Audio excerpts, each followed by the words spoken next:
I believe we are live now. We are now live. Mhm.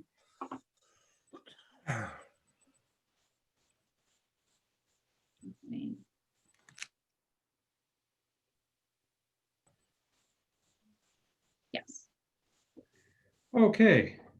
If we're now live streaming, I would like to call this meeting to order at 10:01 on Monday, October 5th. And as my usual habit, I'd like to start this by acknowledging that we are on the lands traditionally occupied by Indigenous peoples. They continue to care for this land. They continue to shape the township of Georgian Bay today, and we want to show our respect. Hundreds of years after the first treaties were signed, they remain relevant and in guiding our decisions and actions. Miigwech. And with that, I'm going to ask if any counselor has any declarations of pecuniary interest. I'm seeing no hands raised, and I'm therefore going to ask that we move to the, as I page through here, the first resolution is moved by Councillor Wienko, seconded by Councillor Bocek. Be resolved the council adopts the special agenda of October 5th, 2020 as circulated. All those in favor? And that is carried. Thank you.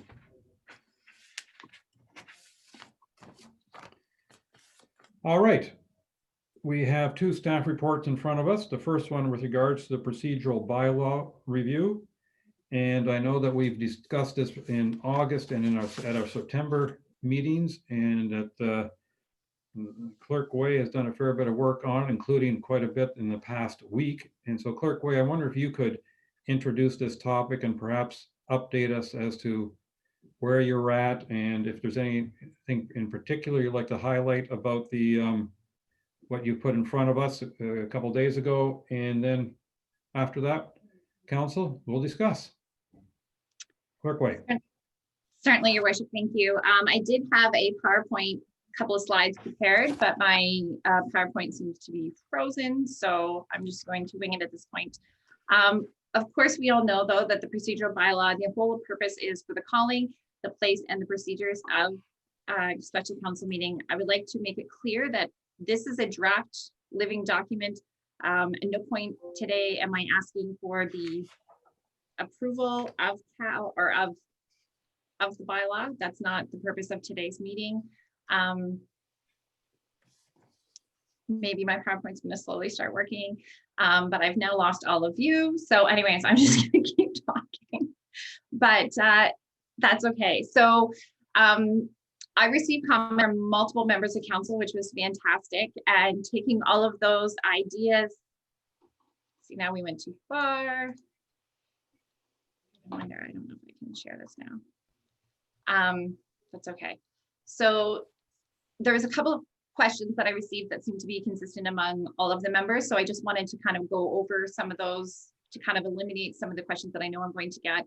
One of the references was the fact that all of the meetings could take place within the geographic boundary of the district of Muskoka. Previously, the bylaw only referenced being able to have it at the administration center as a physical location. Given everything that's transpired this year, it gives us more flexibility if in the event of an emergency, we need to go outside of our municipal boundaries because our facilities are not able to be used, that we can easily accommodate a meeting elsewhere without having to amend our procedural bylaw. So that is the intent. If it doesn't really have anything to do with the district, other than if we needed support, we would more likely to receive free, I'm going to say, housing accommodations from a neighboring municipality in Muskoka than we would from another district or county. So that's kind of where that came from. I know committee of the whole was a huge discussion point of topic at the last meeting. I still don't have it included. The reason is the majority of members that I received comments back from did not request for the inclusion of committee of the whole. So instead, what has been done is I've included what is request for informal consideration.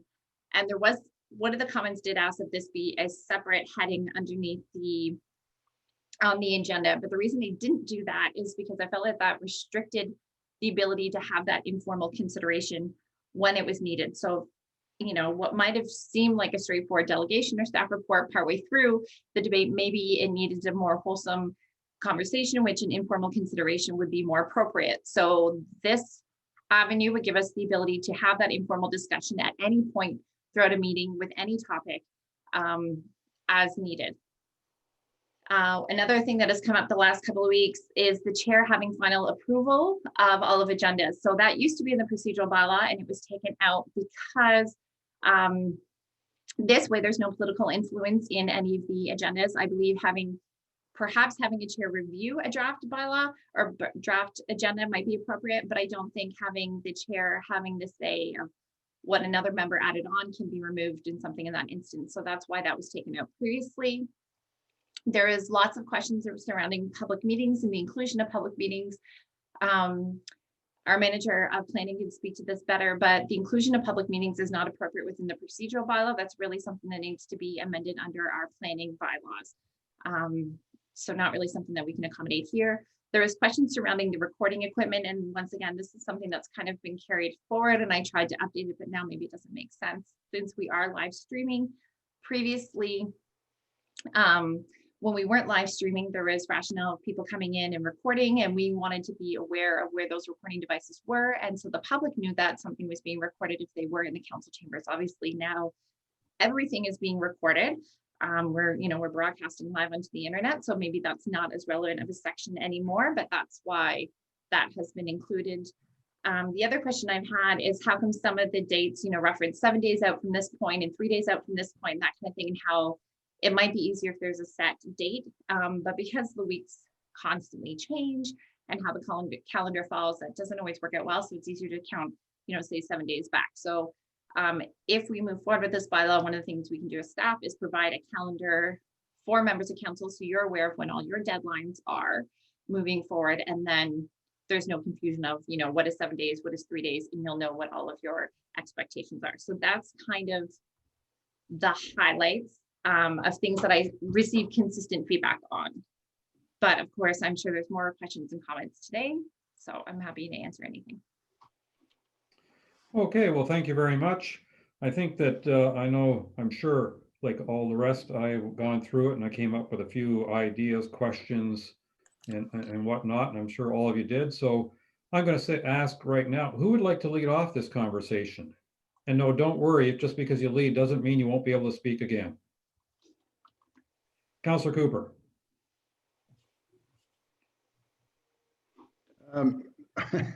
I'm sorry for jumping in again at the beginning, but I wondered if we could just address some of the things that Karen spoke about here that we could or could not do or facilitate, and then maybe we can go into the specific documents after that. Would that be all right with you, Mayor Kutsier and Karen? The screen is yours until we decide it isn't. Well, I was just suggesting for all of us that if we could, in fact, consider some of the things that you spoke about. I just made some notes while you were speaking. Mm-hmm. And, things like, I think you started with outside of the boundaries of the Township of Georgian Bay having meetings. It's an interesting thought, and it's come up many times, and I understand during COVID, there may be more flexibility, especially as what we're doing today. Having said that, I think there are going to be occasions when we really want to be outside of the boundaries, not just because of COVID, and that is to be more accessible to our communities. And we have a very large community that live significantly south of the Township of Georgian Bay. And so if we were trying to do something and get feedback from the public, I think it might make sense from time to time to consider having a meeting in a place like Barrie so that people can access us from all over the place. So with the changes that you're suggesting around, if any, around boundaries, does this allow us to have meetings outside of the District of Muskoka? I really don't think it matters that we're in the District of Muskoka. There's the issue of the Township of Georgian Bay, but the District of Muskoka is somewhat irrelevant as far as I'm concerned when you consider who our constituents are. Mm-hmm. So could you comment on that, please? Yeah, absolutely. So generally speaking, when there's a caveat that allows meetings to take place outside of the municipality, it usually falls within it's general district or county, whatever its tier level of government is. So that's why I defaulted it to the District of Muskoka. If we want to be something more broadly accommodating, I guess is the right term, we could just say within the province of Ontario, and then it kind of leaves that. If not, at the beginning of each meeting, we'd have to waive the rules of procedure to allow us to have that meeting, right? So, and if that ever failed and we were all set up, like it just logistically, it's a bit of a mess if we let that happen. So if we want to look at something more southernly, I mean, we could say the District of Muskoka or, you know, the County of Simcoe. I would recommend saying both, obviously, because we are in the district. But if we're looking at something in the future and we're not really sure, there's no reason why we couldn't just put the province of Ontario. So Or take it out completely and have to, you know, waive our rules of procedure at the beginning of a meeting if we have one outside the boundaries. right. So, I mean, we'd have to sort of agree that we were going to do this anyway. So if we had the latitude by putting in broader language like the province of Ontario, I would suggest it makes some sense. Anyway, I'm going to make my comments about the various subjects here, and then I'm sure others may or may not want to weigh in, but I'm not sure. I was getting a bit of breakup. So with respect to Cal, I'm not sure what you were saying as to in terms of go forward. I think the council sort of indicated that there was a fair bit of interest that we might continue with Cal. And you were saying? That was the basis of the discussion at the September meeting when this was brought forward. However, based off the majority of the written comments I received, which is actually the majority of council, the request for Cal was not there. And that's the majority of members present. Whether So let me just clarify. So what you're saying is you didn't get any question or requests to continue to make sure that we continue with Cal, when in fact, okay, so we didn't put it in there, I guess, and I didn't put it in there because I thought we had this discussion and said most of council indicated that Cal was important to us and to our constituents. So I didn't bother to put it in there, to be quite honest. I thought that had been covered. So okay. I'm leaving that for others to comment on, but that's my comment. I just one other, it's about two more quickly. You talked about the chair of a meeting or a committee, and that you wanted to make sure that there wasn't some sort of political influence. And I understand that. Having said that, I think our committees, you know, the planning committee and others, committee of adjustment, are not headed up with chairs that are political. They're constituents. So I think they should maybe not have a final say, but at least should be consulted on the agenda and request input, because they are going to hear from other committee members. And so that would be my suggestion, that we might want, if you're concerned about the political aspect of it, those chairs are not political or politicians, as it were. So that Maybe not our current ones. I'm just speaking from past experience, but that's not always the circumstance. So maybe what we can do is state if provided the chair is a unelected official or member or a chair, that person would have some say over the agenda. I think it's completely acceptable to allow input or commentary, have them review and draft, but as for them having the ability to strike something off by their personal choice with no rapport at all, I don't think that's an appropriate ability. But I think there's a happy medium there. Good. So I think we're all on the same page there, or at least I am. So that sounds great. One final thing. You were talking a little bit about procedures in terms of timing of getting agendas out and so forth. I didn't comment on that as well, but my general comment would be that more lead time would be better than less lead time, especially as it pertains to our constituents. The lead times for some of the committees, like Committee of Adjustment and Planning Council, are very short. And I would like to see 10 days, 2 weeks, not 3 or 7 days or whatever it is. Some of this information, particularly the sort of final reports, come out very late, and you're going to say to me, yeah, well, that's just the way it is, and whatever. I say if the information can't be in 7 to 10 days in advance, then we should move that item to the next month. So I am making a comment on that too, which is lead times. Thank you. So if I could just respond to that real quickly. So it was originally 3 business days and it's been moved out to 7 calendar days for us to publish an agenda. I wouldn't recommend moving it forward than that. If we give you a 2-week deadline, or if we publish 2 weeks in advance of a meeting, that means that information is produced and provided 2 weeks out from that. So by the time the meeting actually comes, that information that's on that agenda is now a month old, which sometimes it's not always relevant anymore, right? So I understand wanting the need to be able to review and reach out and get comments from the public. Really not uncommon to be anything longer than 7 days is not a general practice. Just to a counterpoint of view is that I understand what you're saying, and if it's going to become stale, that's one thing. But let's be fair about this. The Committee of Adjustment and Planning Council, there's very complex applications and very little time to consider the final reports. And I'm suggesting that we need more time so that people aren't on Sunday night scrambling around like hell to get something in. So that's the concern I have, is allowing our constituents a chance to comment on things. I do understand there have to be timelines about other things, but particularly as it pertains to planning, more lead time would be, in my view, better. So. Yeah. Okay, thank you. Councillor Bochuk, but before you go ahead, I just want to make a comment, followed by Councillor Rienko. What I'm thinking we should do is go through one round here where each of us bring up, let me call it concerns or areas of concern, and then perhaps do a round per topic. So I've heard from Councillor Cooper 4 different topics. I think each topic deserves attention on its own, if you know what I mean.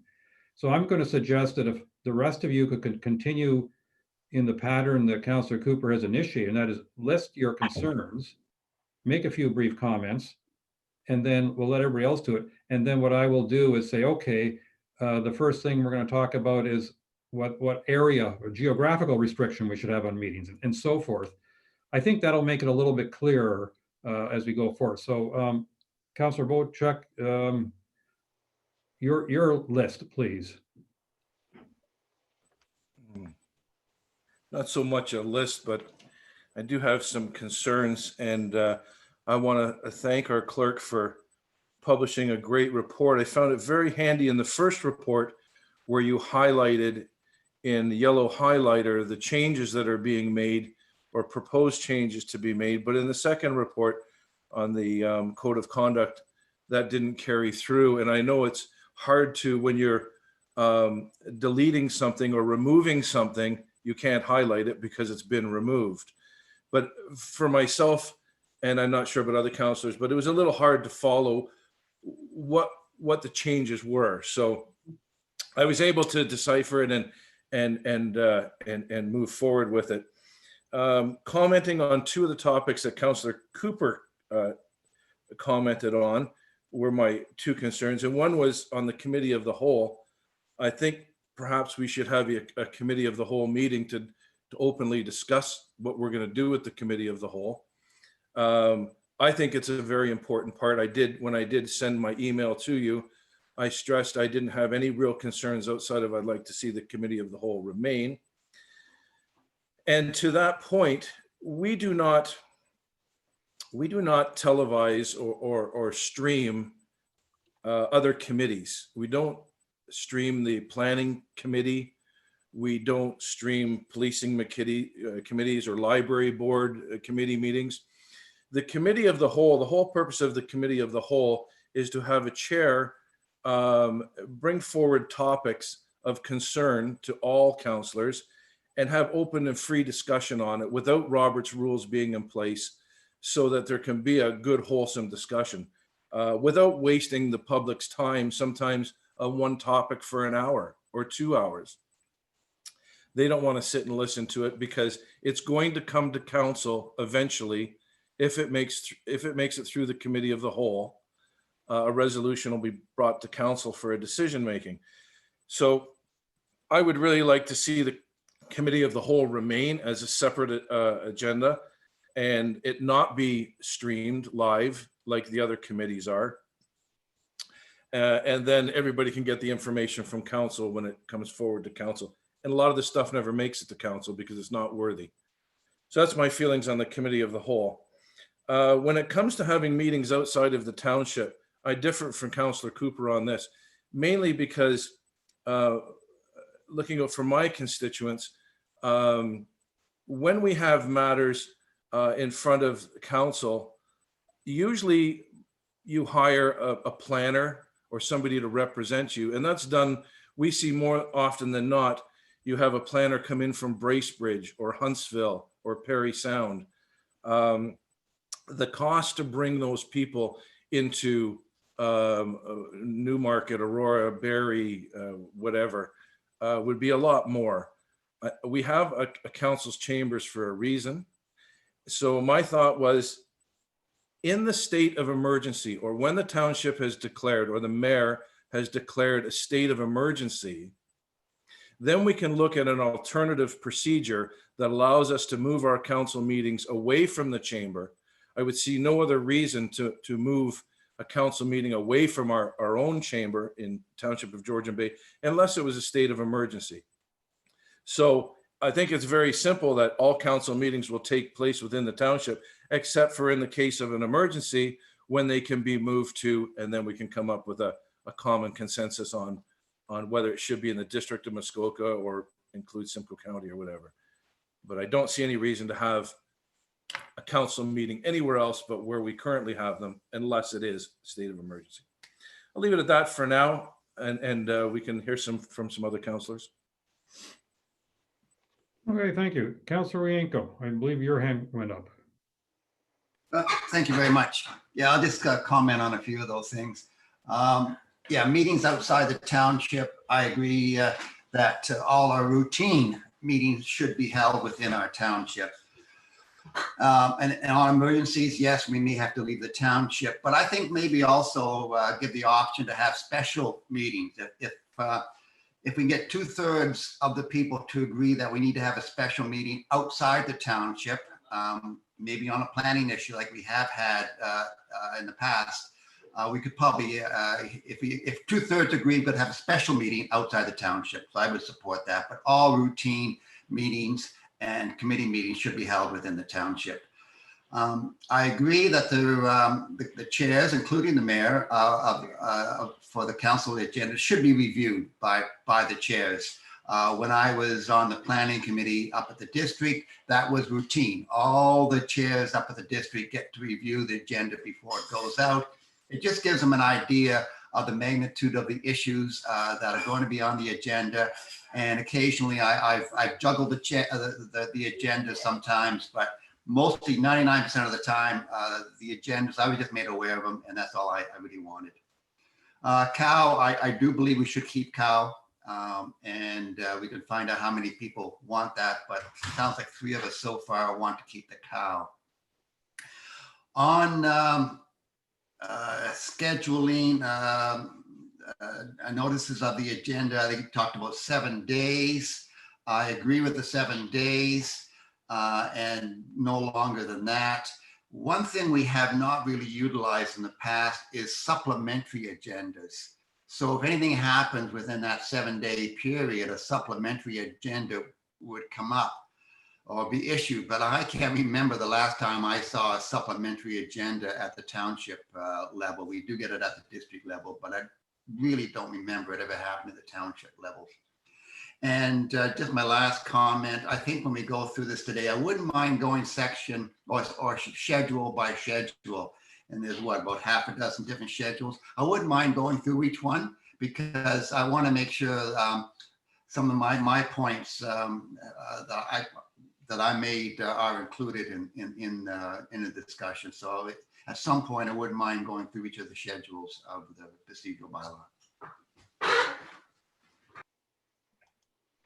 Okay, thank you. Counselor Jarvis. Just to get my 2 cents in worth, listening to everybody here, and I know that Karen took all the stuff I provided at the first go around, which was really the small detail stuff. I was right in the forest as opposed to, I was right in the middle of the trees as opposed to the forest. And I know that was taken care of. Just talking about chairs having the ability to review agendas, I think makes a lot of sense. I agree, Karen, that having a chair actually having input or otherwise might obviously impacts agendas. So having the ability to review, I think, makes a lot more sense. On that one, lead time, I've been leaning with Councillor Cooper on the lead time issue, particularly as it pertains to things like planning council, which he mentioned. And for me, and I don't know how Councillor Bochek feels about this, but committee of adjustment, quite often it's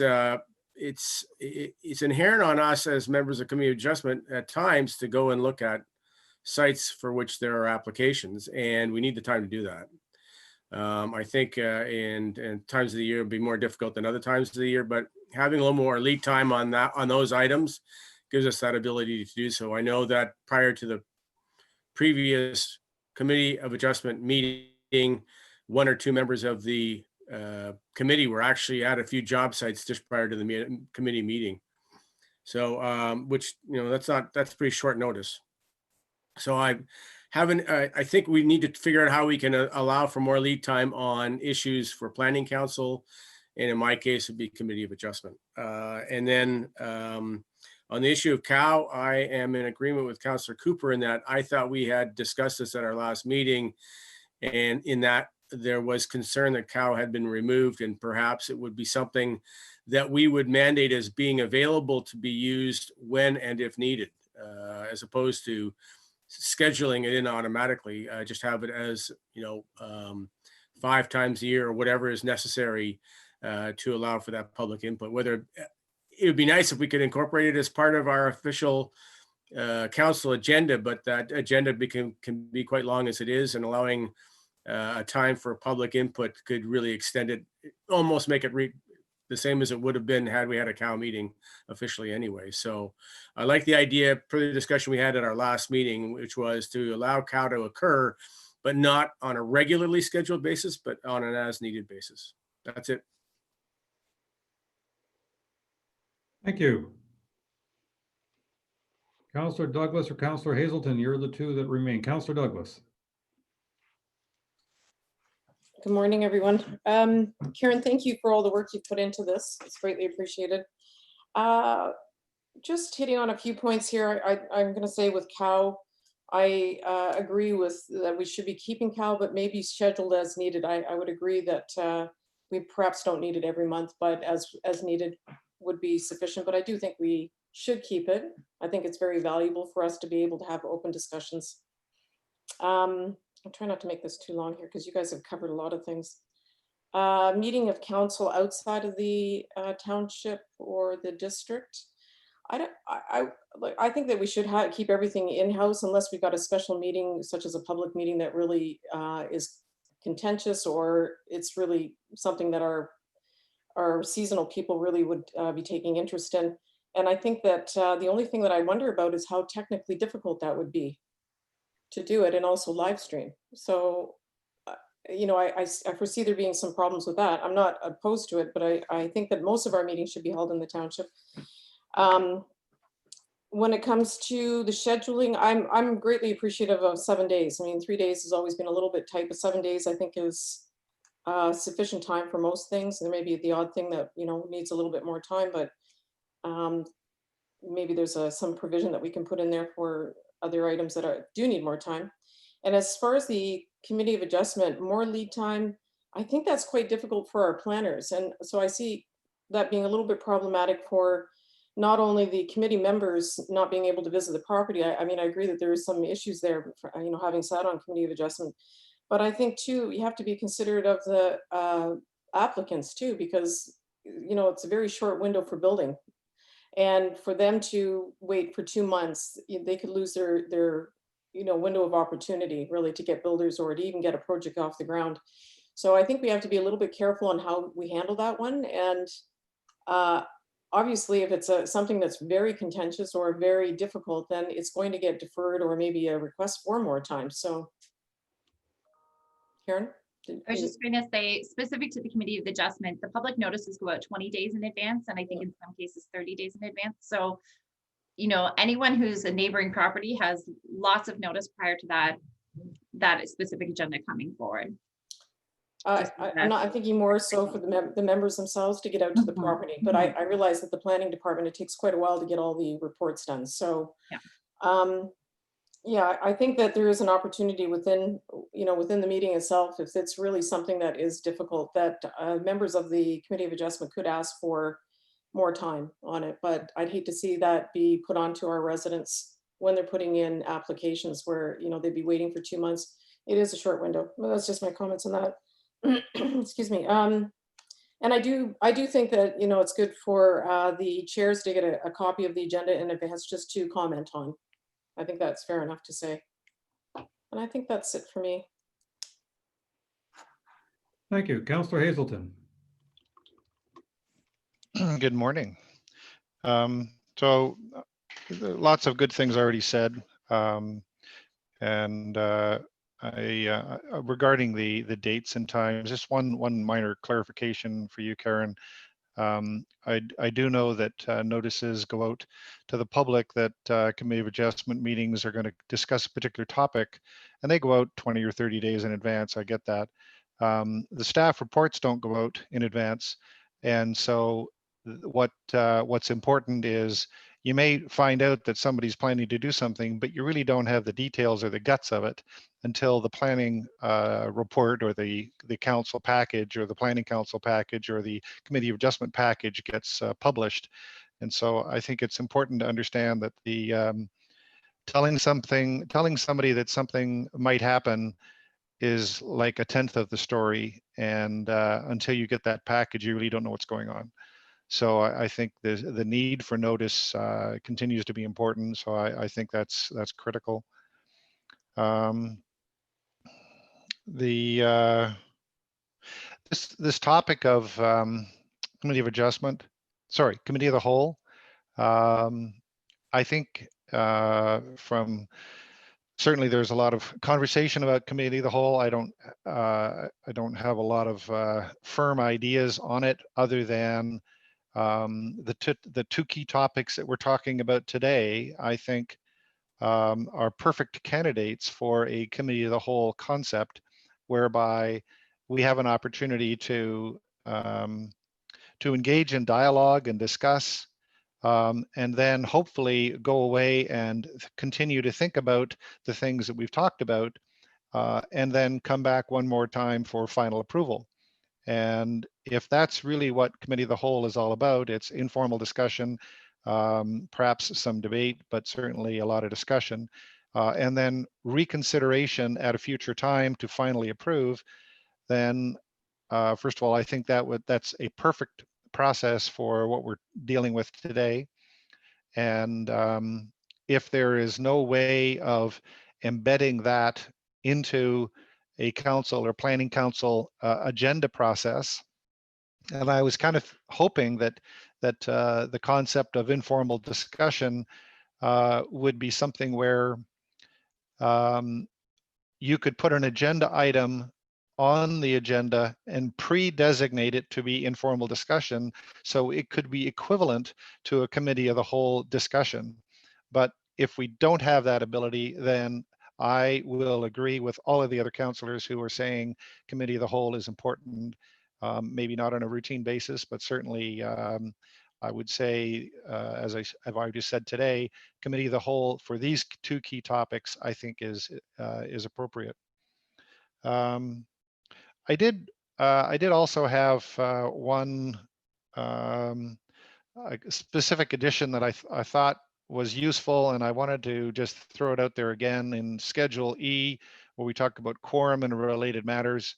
In section number 4, the recommendation that I had made was that and we have seen this many times in our Zoom meetings, people fall off the internet connection and we can actually lose quorum. And I'm not sure that we want to unilaterally claim that when we've lost quorum because of technical details, when somebody could come back in 5 or 10 minutes on Zoom, that we automatically declare the council adjourned. Mhm. So I think that was a useful thing. It probably isn't relevant in a personal meeting, but in a Zoom meeting where we have technical details, I think we want to consider the ability to essentially be in a suspended state while somebody's or a few people are having technical difficulties, and then come back without having to force the declaration of a council meeting being adjourned. So those were just a couple of key things. Now, there was an agenda item recommendation that I had provided, and I'd like to verbalize it now, and I think perhaps open it up for discussion. But for council and for planning council and for committee of adjustment, where we are very focused on land-based things, environmental-based things, etc. And we have our mayor certainly in planning council and often in council sharing and repeating the land acknowledgement statement.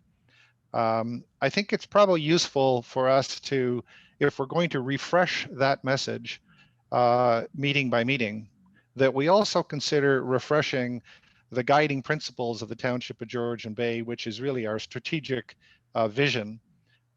Because if we're not putting it back in front of ourselves on a frequent basis, it may fall into the background. And so just in a similar way, if we are repeating the land acknowledgement statement to refresh for us the value of the history of the Indigenous peoples looking after these lands, then I would think that the guiding principles of our township are also relevant for repeating on a frequent basis during these meetings to refresh our focus on what we have decided are the strategic directions for our township. And with that, I'll pause. Thank you. All right, thank you very much. I think that I quite appreciate your last two comments, Councillor Hazelton, because nobody else made them. And I like them. That's my little editorial on that. I'd like to comment on each area, and then I think we'll dig into each a little bit further as a group. In regard to the geography, I think I'm hearing from each of you variations of my own personal thoughts, and that is that I absolutely have a preference that in-person meetings are held within the township, but I do believe we should allow for exceptions. And exceptions would include emergencies, and exceptions would include when council agrees that holding a meeting in some other location, and I don't think it should have to be within the district, is actually would be beneficial for our residents or for the business at hand. So I would like to think that we can take that. It's one sentence and say all meetings with in-person attendance shall normally take place within geographic boundaries of the township, but have a but after that. But exceptions will be allowed for in case of emergency or when the majority of council agrees or something to that effect. So I suspect that most of council would also be thinking more or less along those lines. I don't think that we have to give preference to the district of Muskoka versus any other area in the province, all depending upon circumstances. And I absolutely agree, Clerk Way, that it could be that if something, for some reason, we couldn't meet in Port Severn, it might be Bracebridge that offers us their services, their facilities for a day, and we'd appreciate that. But I don't think we should be tied to that being the only option.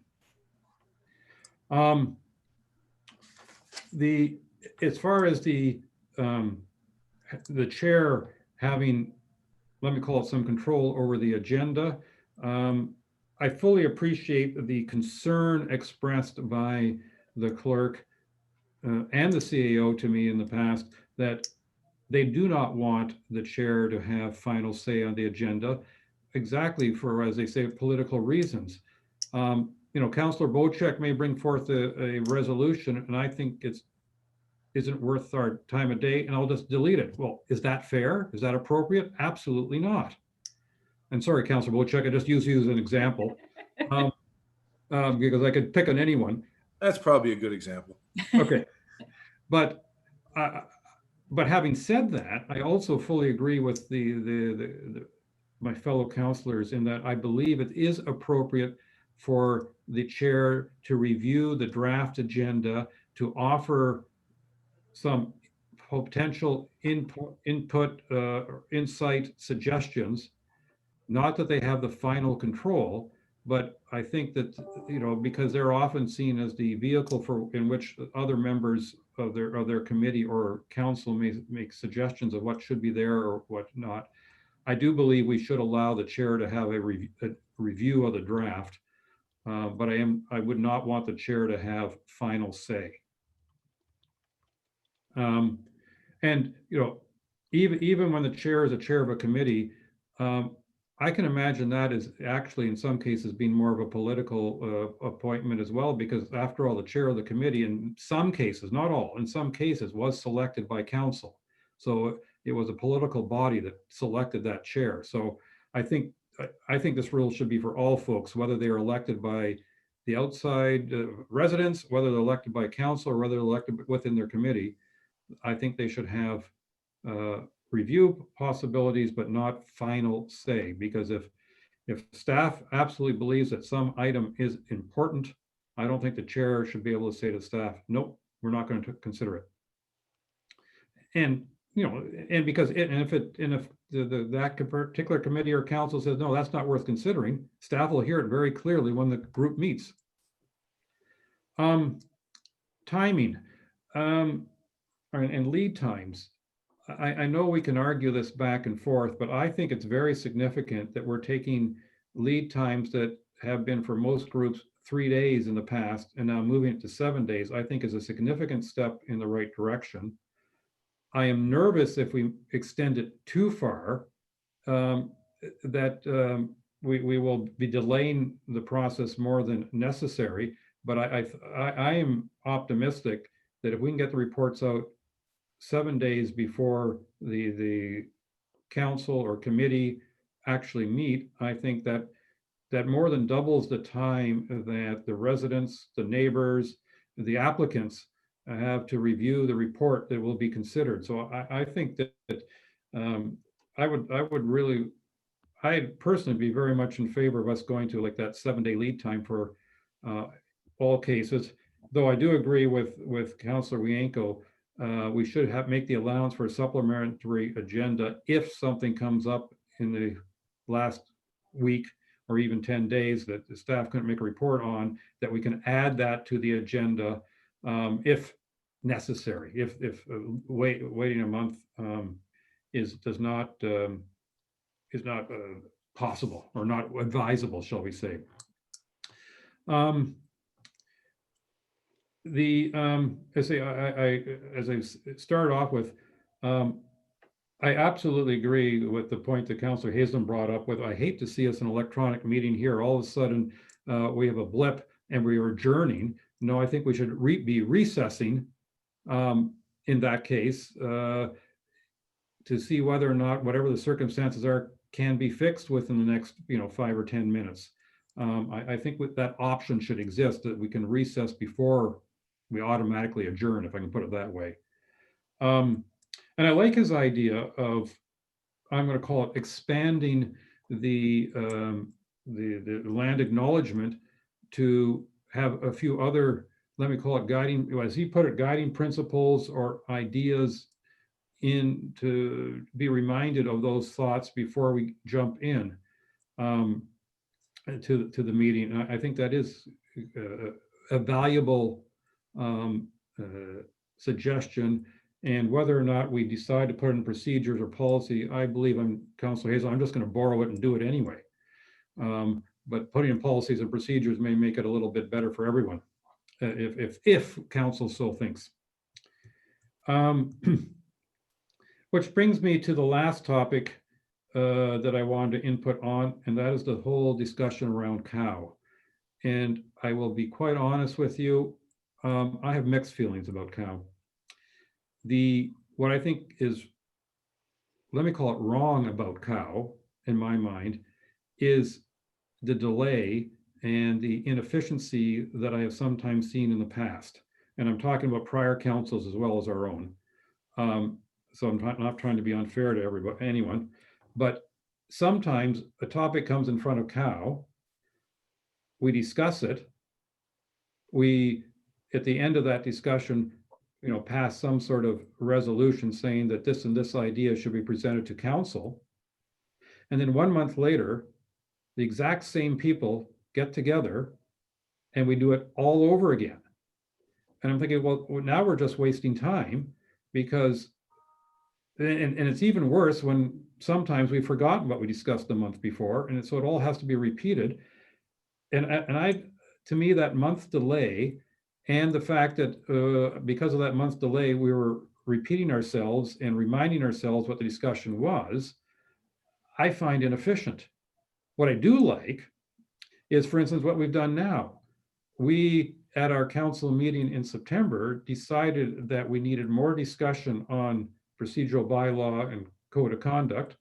And we called a special council meeting in between our regular council meetings. We're now having that discussion.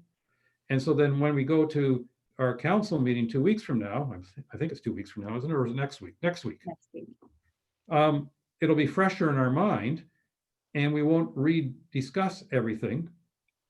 So that's why I'm hesitant on the cow, just because of the delay factor and the inefficiency factor. I'm absolutely not against the idea of having some informal discussion, and which is basically what is proposed in the procedural bylaw in front of us. But I think this is something we have to talk a little bit more about right now. So having said that, I'm going to propose that we make a round on one topic and then make a round on another topic. And I'm going to, quite frankly, save cow to last, because I think that'll be the longest conversation we have. And maybe you'll prove me right or wrong. I don't know. So what I would like everybody to do now, please, is with regards to, I'm going to call it geography or area. Right now, the sentence reads, under Schedule C, the sentence reads, all meetings with in-person attendance shall take place within the geographic boundaries of the District of Muskoka. One sentence. I would like to see your comments on it. I see Cooper, Bochek, Wienko so far. Please, Councillor Cooper.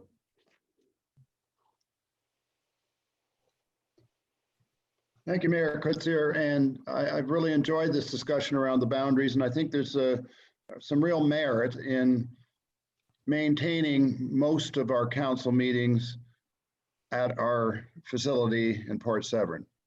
When I talked about boundaries and expanding that, it was for, I guess, what we could call like a meeting today, which is a special meeting. And I think perhaps we don't have as many of those as we could if we had a more expanded territory. And specifically, I think we should work hard to try and host meetings that are special in nature so that our constituents can access us. I'm not sure that, Bracebridge would be one example, but we may be able to figure out ways to have special meetings. We've had them in the past. In the GTA, I think Barrie makes a lot of sense because it's sort of fair to everybody. Nobody's really being forced to travel too far for the most part. It doesn't accommodate all our constituents, but I bet you 90% of them. So I'm in favor of generally having our council meetings at our facility and broadcasting them, etc.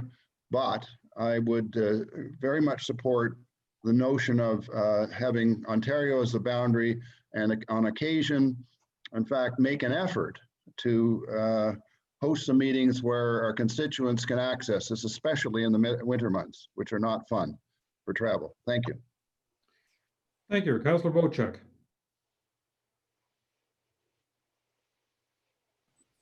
Not to dismiss what Councillor Cooper has brought forward, but a couple of members of council will remember back in 2014, I don't know how we did it because the procedure wasn't in our bylaw, but we would have a meeting, say in Vaughan at a convention center where it would be facilitated, but it was a single agenda item. So that particular instance in Vaughan was to talk about the official plan that was coming forward and specifics within the official plan, like dock length and projection and things like that. It wasn't a regular council meeting where you have 25 items on it and you're dragging 25 different people from Georgian Bay down to Vaughan to have their voice heard.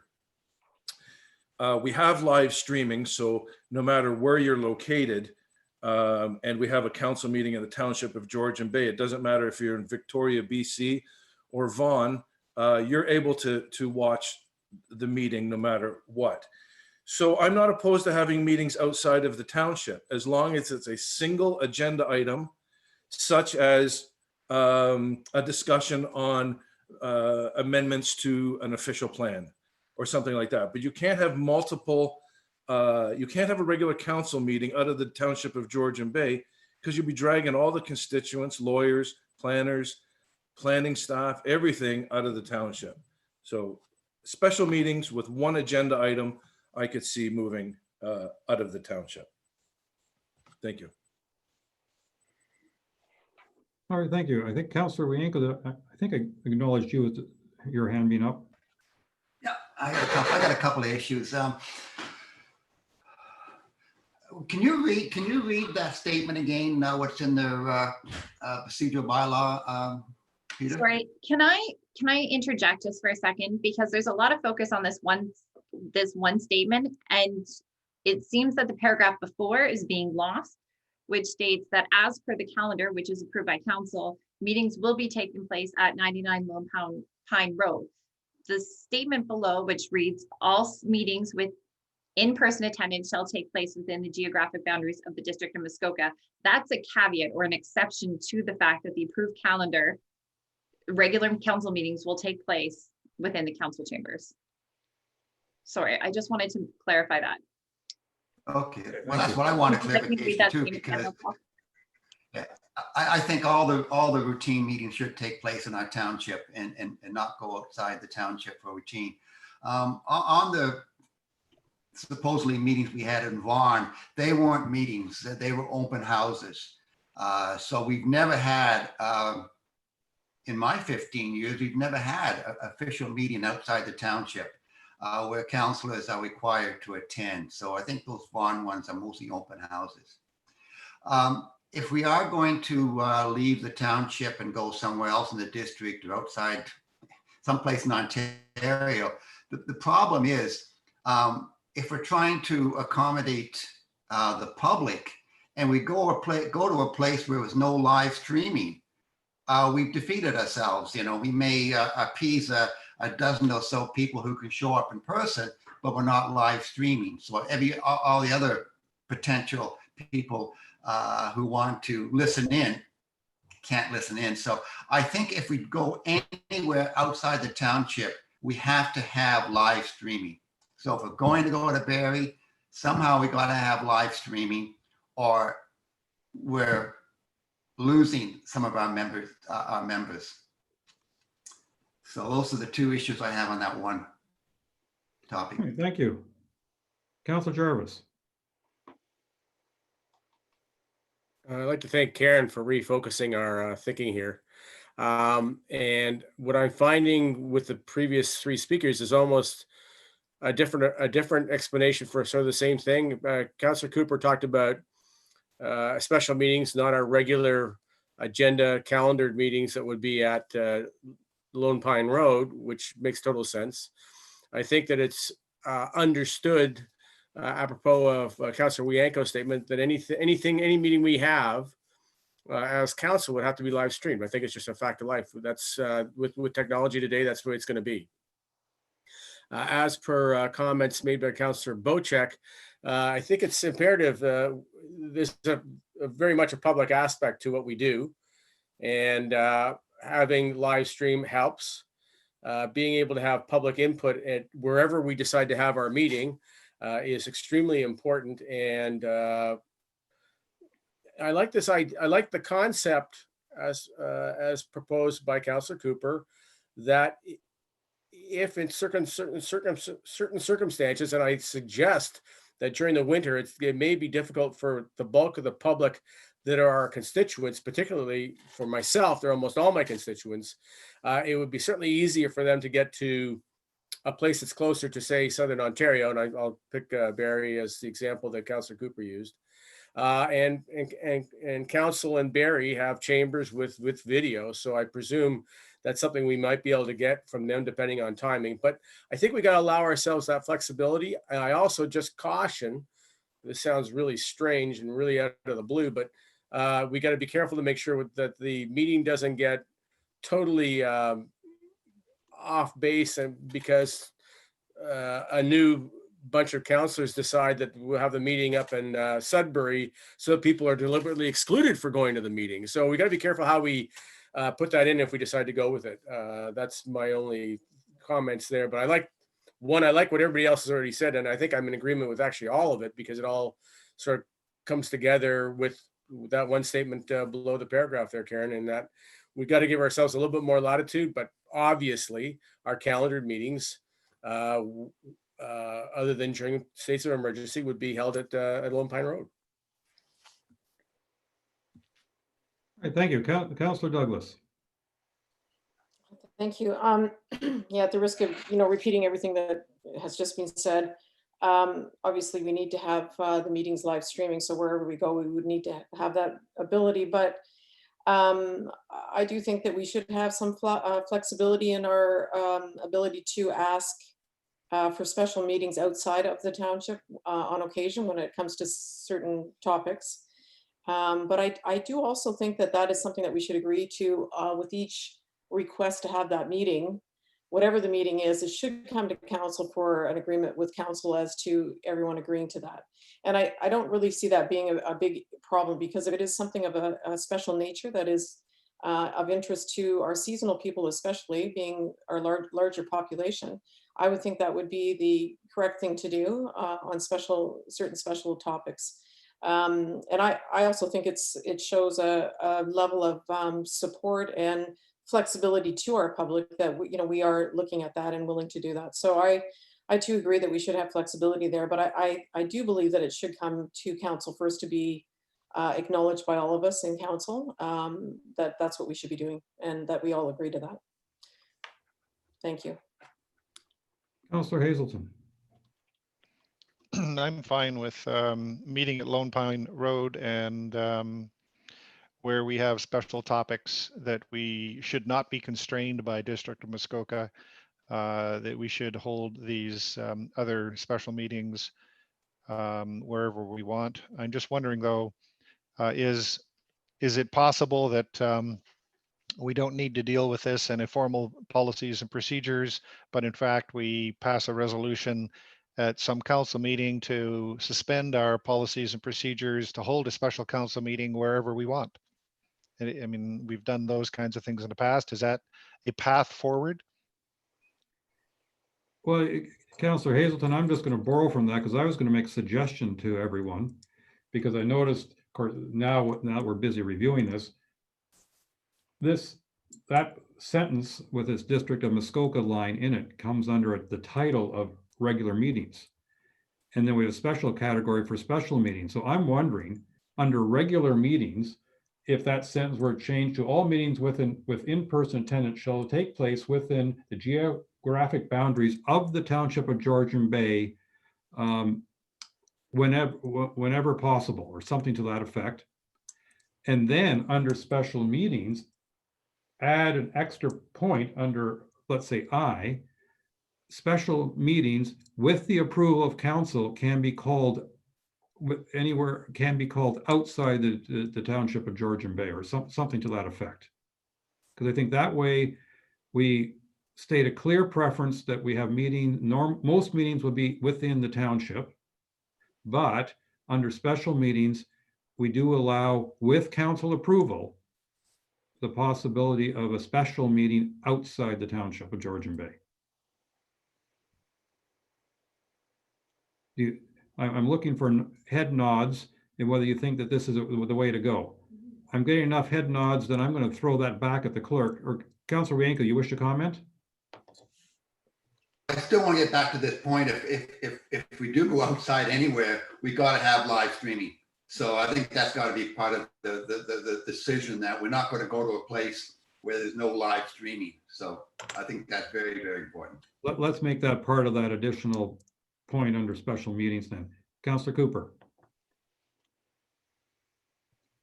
Thank you, Mayor Kutzier and Councilor Wienko. I agree with both points. I just wanted to give an example of something that we might want to think about in the not too distant future. And, you know, Councilor Bochak pointed out that we had meetings in Vaughan with respect to the official plan. And I know that there's something that's in front of our constituents presently that is hot. And that's solid waste and the solutions that may or may not be out there. And our public would like to talk about this. We're seeing massive amount of emails and telephone calls coming in on this subject. So there's a perfect example of something that could be held perhaps elsewhere, as long as we have live streaming and make ourselves available to the public to hear what they have to say. So that's just an example of something that could be in a special meeting. Thank you. Thank you. Councilor Douglas. I'm going to agree with Councillor Cooper on that one. I think that's a perfect example, and that is a meeting that does concern a lot of our seasonal people. I mean, as probably a little bit more than our permanent residents up here. I think that's an excellent suggestion on that one, and that's a perfect example of a special meeting that could very well be held in maybe Barrie or somewhere to allow the public to come up. Good suggestion. Okay, I'm sensing consensus amongst all of us that, and that I like to then therefore move on to the next topic. Clerk Way, I trust you have enough now to make a modification and add a sentence. Okay, let's talk about the chair. And the concern about the chair was, and I forgot exactly what section it is on our schedules, but having the chair of any meeting, the ability to review the draft agenda, but not the ability to, I'll call it, delete items from the agenda. Clerk Way, what section am I looking for that? Great question.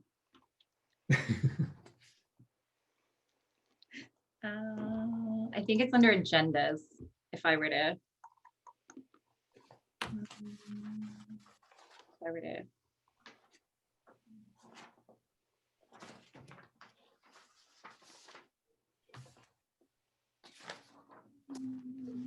Schedule H, agendas. On page Yes, that's. 22, or 21, page 21 of 33, if you prefer.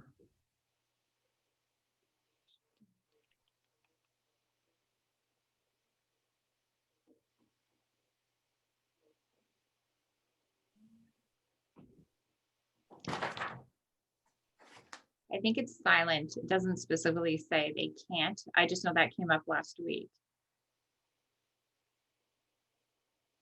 Where is it?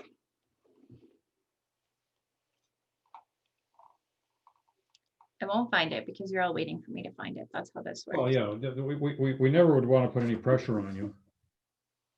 But I seem to recall seeing the mayor stroked out at some point, or the chair or something, but I don't. Yeah, I remember commenting it out to you, Karen, way back when we first reviewed this. I remember that too. Right.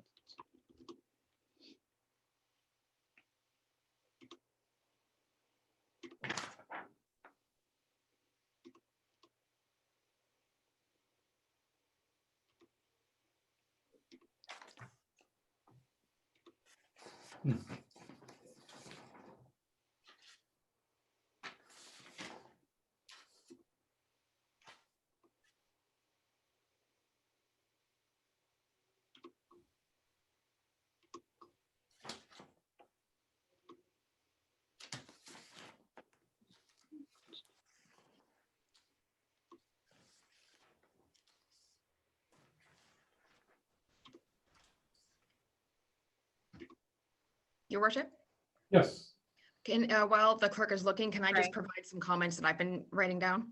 absolutely. Okay, perfect. So let's see here.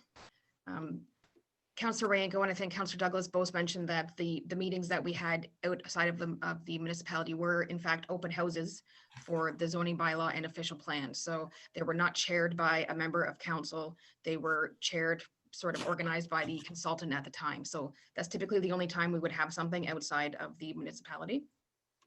The chair reviewing agendas, which I think is just under the agenda schedule, but that was removed. I want to say 2 years ago, possibly, just to make sure what the clerk had stated to get out of the political influence, because there may have been a time or two that someone looked at an agenda and said they didn't want that on the agenda, and then we had to take it off because the procedural bylaws said they had the power to do that. So we just want to make sure that that doesn't remain. And that's why it was removed a couple years ago. I think Your predecessor made that very clear to me. Also, when it comes to the timelines for agendas, I think for staff, I would not support anything more than 7 days because it sort of messes up the timing of staffing and their report writing. And Karen had mentioned too, the information might be a little bit stale dated by the time the report actually comes. Members of council and members of committee of adjustment get the notices 20 days in advance. So they have the address, they have the site plan, they have what they're proposing to do, so they can go and do things there. And I also don't think that any other council chambers in anywhere else would allow someone else to have a council meeting in their council chamber. So I just want to sort of put a kibosh on that. Councilor Hazelton, just the last thing, because I think Karen found it. Is that correct?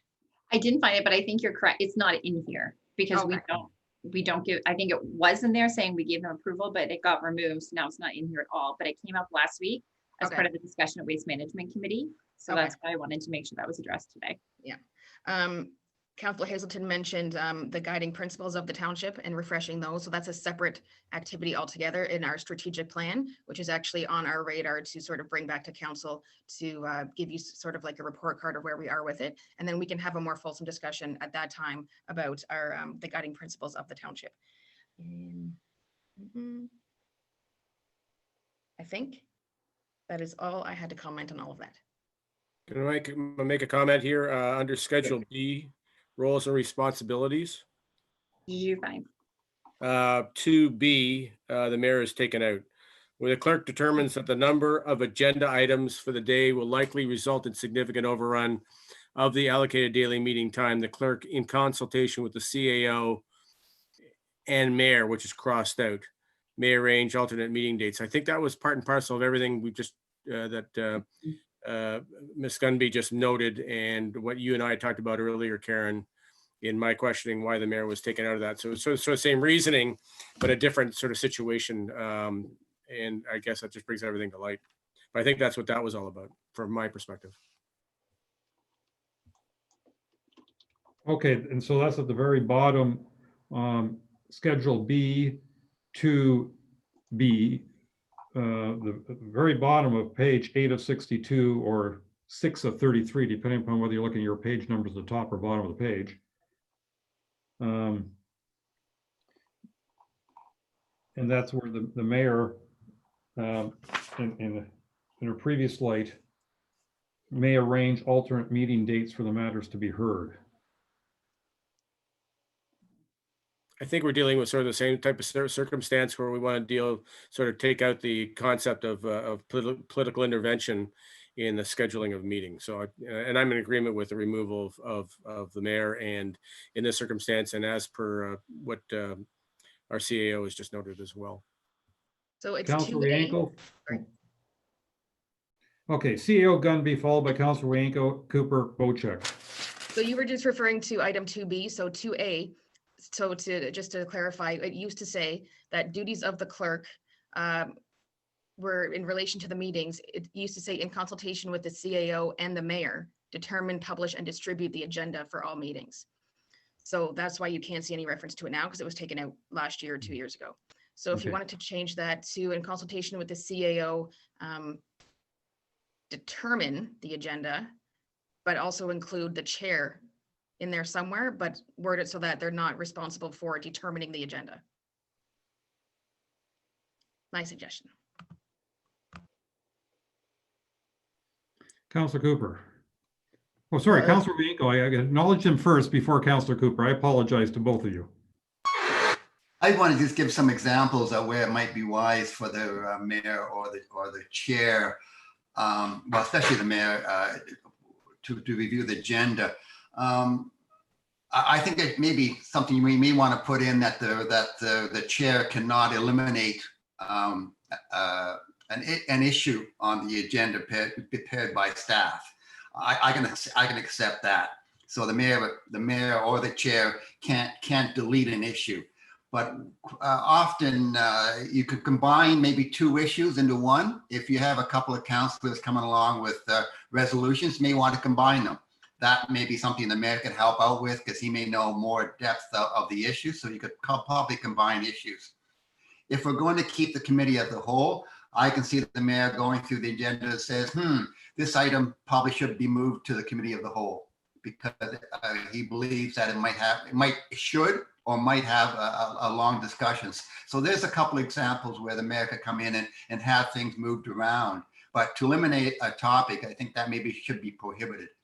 And if Brian Bocheck's issue was eliminated from the agenda, he has the opportunity to put that back on the agenda anyway when it comes to the council meeting. But I think just the idea of combining issues or moving issues to other agendas might be appropriate for the mayor to help out in. I'm wondering, before I get to Councilor Cooper, I'm looking at 2A again. It says in consultation with the chief administrative officer. Maybe if we just put in front of that something like with input from the chair and in consultation with the chief administrative officer, determine, publish, and distribute the agenda. So in other words, the mayor is allowed, or the chair is allowed, some input, but not obviously the deciding factor. And I think I would like to think it would satisfy me anyway. And I think would satisfy chairs who've been frustrated in the past that they weren't even asked. And I think, and I think I'm just going to propose that. Over to you, Councilor Cooper. I'm certainly very much in agreement with what you're saying. And I am also in agreement with what Councilor Yanko is saying, which is eliminating agenda items would be very inappropriate. What you want to avoid is giving special, sorry about this, a barking dog, but avoid special powers being given to the chair, and as opposed to,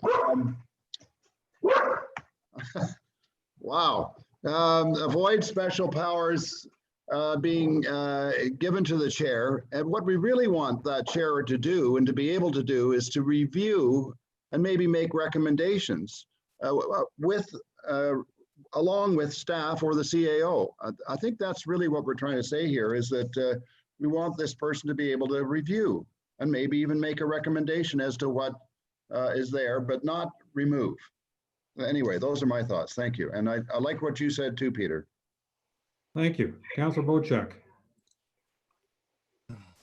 I agree with the mayor on this topic. Just going to give you a little bit of background. In our corporate structure, we have a monthly meeting. We have an agenda that is produced by myself, but my different department heads are given the extra day. So our agenda for our meeting comes out 7 days in advance to our meeting.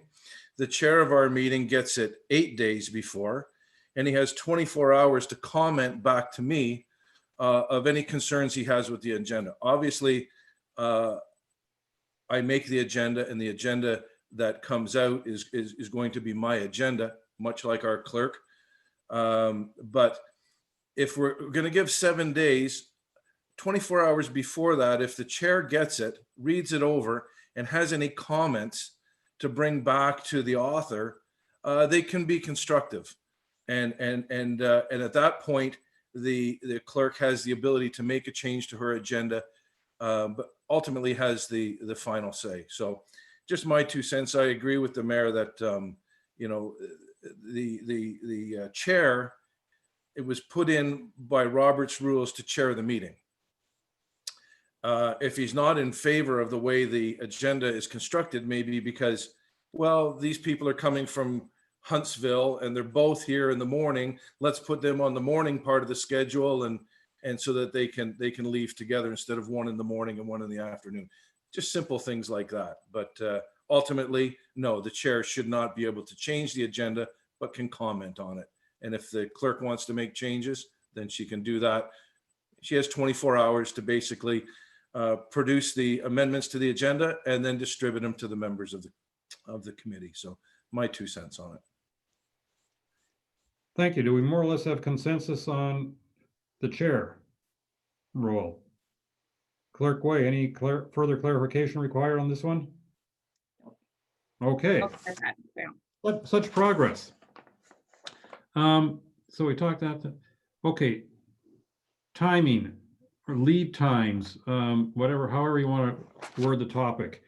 I believe throughout this report, the proposal is to expand what has normally been 3 days to 7 days. I've heard some interest in going further. I've heard some worry about going further than 7 days. And I've already stated my opinion. I think 7 days is a very good compromise. Input, I see Councillor Cooper's hand go up. I agree that 7 days is a step in the right direction, but I think we may need to make a very, very clear distinction between notices and reports. I think we need reports within 7 days. Notices, as we talked about for the Committee of Adjustment, Karen, you talked about 20 or 30 days. That's fine. That's the notification. It's not the guts of it.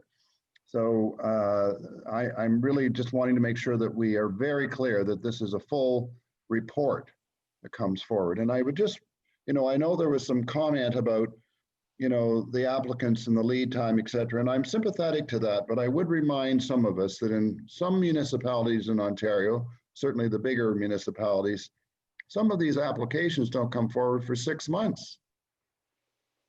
So we're pretty speedy. So let's not worry too much about being how speedy. And I know we have limited season, et cetera, but we got to get it right. Thank you. I'm not sure what the Planning Act says about that 6 months, but anyway, Councillor Jarvis. But they do it, Peter, and nobody does anything about it. Yeah, I'm in agreement with Councillor Cooper, and I'm happy to go with the. Let's see how things go with the 7 days as opposed to 3. I think that's we've more than doubled the amount of lead time on this, so presumably that should give us double the amount of time to sort things out. So I'm happy with that. I think we've got to understand when it comes to, as Councillor Cooper has noted, I'll put my 2 cents in on this, for Committee of Adjustment, for planning. If somebody's request for something is delayed, I think we've really got to consider the fact that the customer is not always necessarily the person that wants to do something to their cottage or their land. It's the environment in which everything is placed. We've made that abundantly clear in our land acknowledgement statement, among other things, and the mayor's opening comments when he took his position as chair. So people have got to understand that in this neck of the woods, it's not an urban environment we're dealing with. It's an environment we're dealing with. So let's make sure that we keep that in mind when we're looking at these things. That's it. But I'm happy with the change that's been made. Councillor Douglas. I can appreciate the last few comments here on the delays, and maybe just for a point of clarification on what I was getting to is not every file is environmentally sensitive. So we do have a shorter period here, but I totally agree with you that if it is a file that is environmentally sensitive, we do have that possibility through Committee of Adjustment to ask for time for various reports to be done. So I 100% agree with what you're saying. This is not the normal area up here. And yes, we do have shorter timelines. And I just think that we need to be sensitive to a few things on the timelines. But when it comes to the environment, I don't think there should be a timeline. I think if it requires that we look into it further, then we have the ability to ask for that. So yeah, that's really all I had to say with that. I'm happy with the way this is worded now. Thank you. Councillor Wojcik. 7 days. A man of many words. Who have I missed so far? Councillor Wienko, and then obviously I followed. agree with the 7 days. Karen, if it's 7 days for the report, when do the councilors have to give you the topics? This is what I'm getting confused about, is the actual schedule. And you're talking about producing a schedule of all the deadlines and so on. But Right. if the agenda's coming up 7 days prior to council, how many more days we got to back up for council to provide topics? It is, compared to what it is now, it's basically a 2-day backup. Because right now we're publishing 3 business days. So if the meeting is on a Friday, such as Committee of Adjustment, then the agendas are being published on that Tuesday. If the meeting is on a Monday, like today's meeting, the agenda is being published generally, I know not in the certain days, but generally the Wednesday before. So 7 days for a Monday meeting is the Monday before, right? So that's only a 2-day difference between what you're currently experiencing now from that time frame. So I think it's 3 days out from the 7 days, if I remember correctly, which I know is confusing. And so as part of, once we set the schedule, and obviously we have the meeting dates for now, but I will provide you with a schedule that I'll have all these deadlines. So you'll know this is the meeting date, this is the date it's being published, and then this is your deadline to get us anything in. Does that kind of answer your question? If at all possible, I think it'd be. That's my confusion. Yeah. I think it'd be very helpful when this comes in front of council that you actually provide a 1-page, I'll call it schedule summary. Okay. So Like that an we example can see month that. kind of thing? To Yeah, show. and like say, for instance, if we pass in October, show us what would happen for our November meetings, how it would all work out. Then we have a better idea. We have one that we use for staff with staff report deadlines. So it's not really any different than that one. It's just counselor deadlines instead.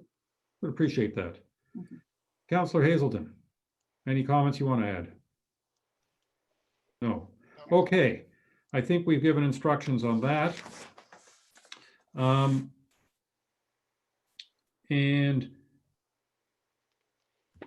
I don't think we have to discuss further unless anybody wants to. Things like Councillor Hazelton's suggestion about loss of quorum doesn't mean automatic adjournment. Councillor Wienko. I can give you an example. Last week when I was at the EPW meeting, there was a storm going through the township and I couldn't get into the meeting. I had to do it 4 times before I got in. So if we all happen to be up here during the storm, none of us are going to get in probably, or some of us won't get in. So there's a good example. Summer storm, winter storm or whatever. Well, summer storm, we're all up here. Maybe a lot of us won't get in. So there's a good example of quorum. Okay, the big topic coming is cow. Does anybody want a brief break before we get into the cow discussion? Or do you think it'll be a fairly quick one? Councillor Jarvis. Oh, now you just muted yourself. How's that? That's better. That's good. I'm surprised you can't read my lips by now. I think based on discussion that's already taken place, we may be this may be a little quicker than you think. I could be wrong, but that's my impression right now. So I'm happy to work through it. Clerk Way, I would just like to provide a couple of comments, if I may, before that discussion takes place. That's all. All right, let's do the discussion, and Clerk Way, please open it up. Okay, so I would just like to clarify that I guess there was a miscommunication between what was expected in the written comments that I received versus what was provided to me. Because I did receive lots of comments, which was fantastic, but nothing really specific to Cal other than one member. So obviously there was a miscommunication based off the discussion we had and what I was expecting in those written comments to reflect what your opinions were. So my apologies for that miscommunication. If we were to move forward with Cal, my recommendations would be that it's scheduled tentatively and used as needed versus an ongoing meeting. And I would also suggest that perhaps it is, I'm going to say, I'm throwing this date out there, the fourth week of the month, the fourth Monday of the month, or the fourth Tuesday of the month, having it the same week as planning and planning council, or planning council and council, which is also the same week as committee of adjustment. That is a lot of meetings. That's a lot of agendas. That's a lot of reports. And it's a lot of your time as well, all crammed into 1 week. And I would suggest that if we do have it, because of the length of discussion that would be required for those items, that it's on a different week. Thank you. Councillor Bochek will go ahead, please. So I'm in favor that Cal remains. I do have a couple suggestions, though. Certainly during the time of Zoom, our Cal meetings and council meetings were always scheduled for the Monday morning or Tuesday morning, because our councillors that reside, their permanent residence being in the city, can stay up at their seasonal residence and come in. I don't think we're going to be away from Zoom for at least a year, in my feelings. Why don't we consider having a Cal meeting in the evening? I can speak for myself, probably another 2 or 3 councillors. Some of us have careers and some of us have obligations to our careers. So to take another day, a Monday, the fourth week of the month or whatever, and use that time for a Cal meeting is problematic for some of us. If you want to have a Cal meeting, scheduled from 7 till 9 o'clock in the evening or something like that. Most municipalities have their meetings in the evenings so that their constituents can actually attend the meetings, because they work during the day, and a lot of councillors work during the day. So that's my only thought. I would like to have Cal remain, and I would like to look at alternatives for the meeting times that suits everybody. It's either got to be included on a council day, a committee of planning committee day, or in an evening. I don't want to see a separate day for a Cal. It serves no purpose for me. Thank you. Thank you. Councillor Cooper, followed by Councillor Wienko. So essentially, I support what Councillor Bochek is saying with a couple of comments, and that is that I support keeping Cal, but on an ad hoc basis. I think I sort of said this right from the get-go, that ad hoc would make sense in very specific discussions, as opposed to beating up on all sorts of or chatting about all sorts of relatively minor issues at Cal. I just don't think that we need to do that. I think it needs to be significant issues on an ad hoc basis. And I also agree with respect to rather than having it in the evening, because I can tell you that there's some issues, and especially if we were meeting in person, if we establish it as an evening and then we meet in person afterwards, in other words, after COVID, that is really tough. If you're coming in from Georgian Bay, it's also very tough if you're driving up from the city in a snowstorm and driving home at midnight. I know that from the district, and we had to change the district times from evenings to afternoons. So I would support it being on, because it's ad hoc anyway, being on one of the 2 days, depending on the schedules that we, or the items that we have on our various agendas, could either be on council day or planning council day. So that would be my suggestion. Thank you. Sorry, thank you. Councillor Wienko, followed by Councillor Douglas. Well, I remember the good old days when I first started council. We used to have the Committee of Adjustments, council and cow all in one day. But those days are long gone. But I like the idea of the cow and I support it.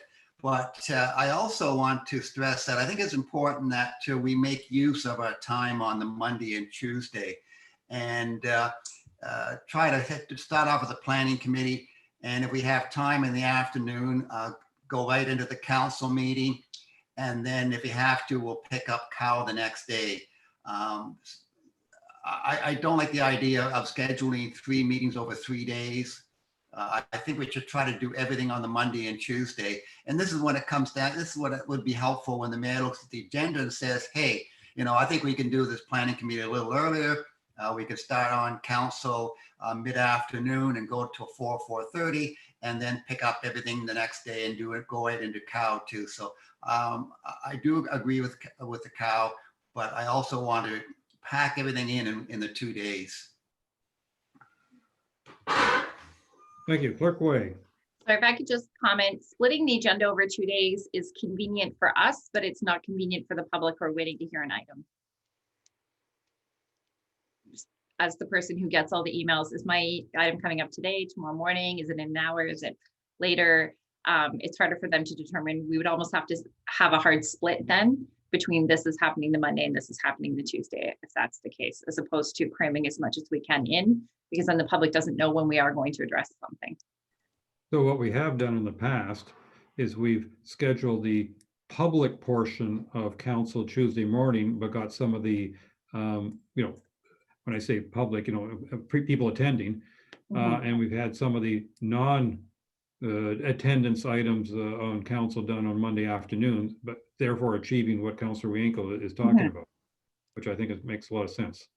Councillor Douglas. Correct. So, sorry, but I still get all the emails asking when those items are coming up. So it looks seamless to the members, but not to the public. Sorry, that's all.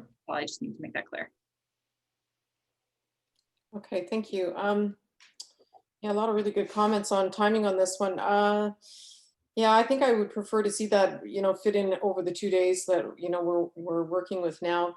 Evenings can be problematic, even for, not only Georgian Bay, but for myself coming across the lake, especially if it's bad weather.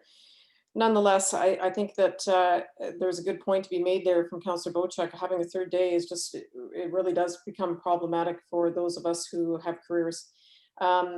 So if there was some way that we could work it within the 2 days, I would be very much in agreement to that. Thank you.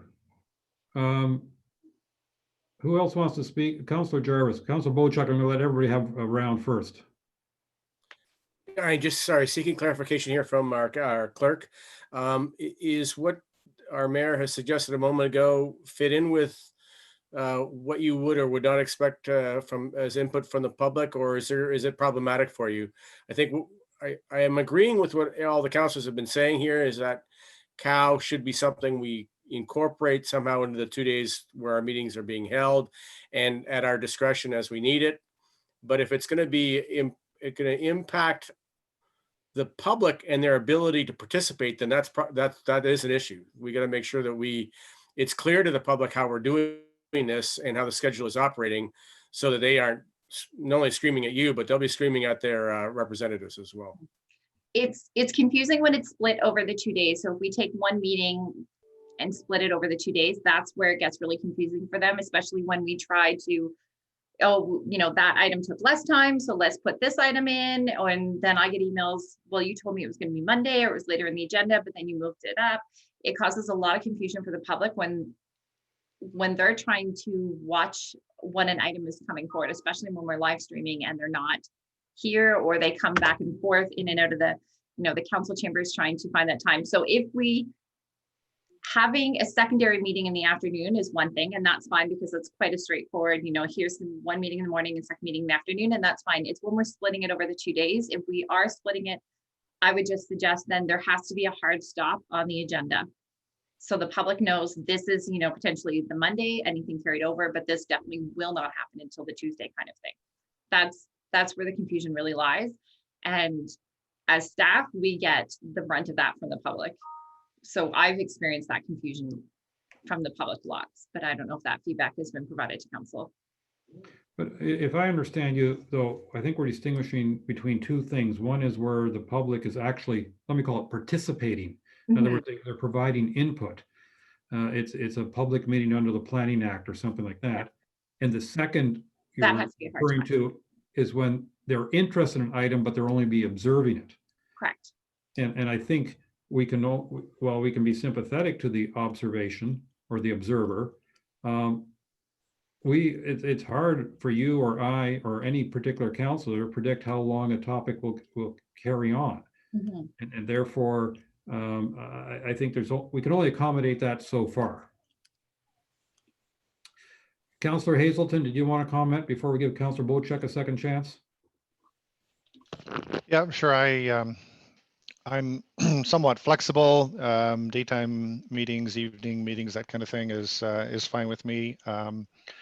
It does occur to me, though, that in an informal discussion environment, I know that there may be at some point in time in the future the ability to get together and meet in one building or one room, but for informal discussion topics where you likely need to have a couple of screens up so you can keep your material handy and be prepared to discuss things.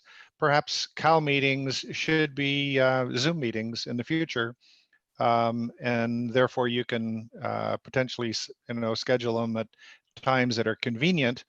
Because I think certainly for me, having multiple monitors up to be able to see what is being recommended, to see what my notes are, and be able to also have a window of who's who in the zoo, so to speak, makes it, I think, an effective meeting structure for especially informal topics. And I would certainly be in favor of that strategy going forward.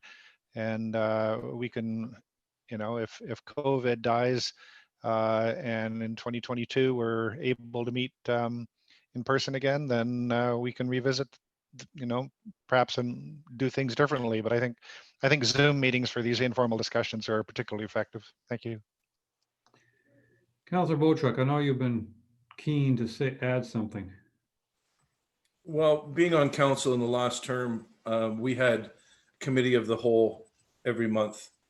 And committee of the whole was an avenue for different agencies and bodies to come in and do a delegation to us, whether it was the OPP bringing their report, the hospitals bringing their report, SSEA. It was all about hearing different delegations from different people. There was no real public input. It was a question and answer period to people doing delegations.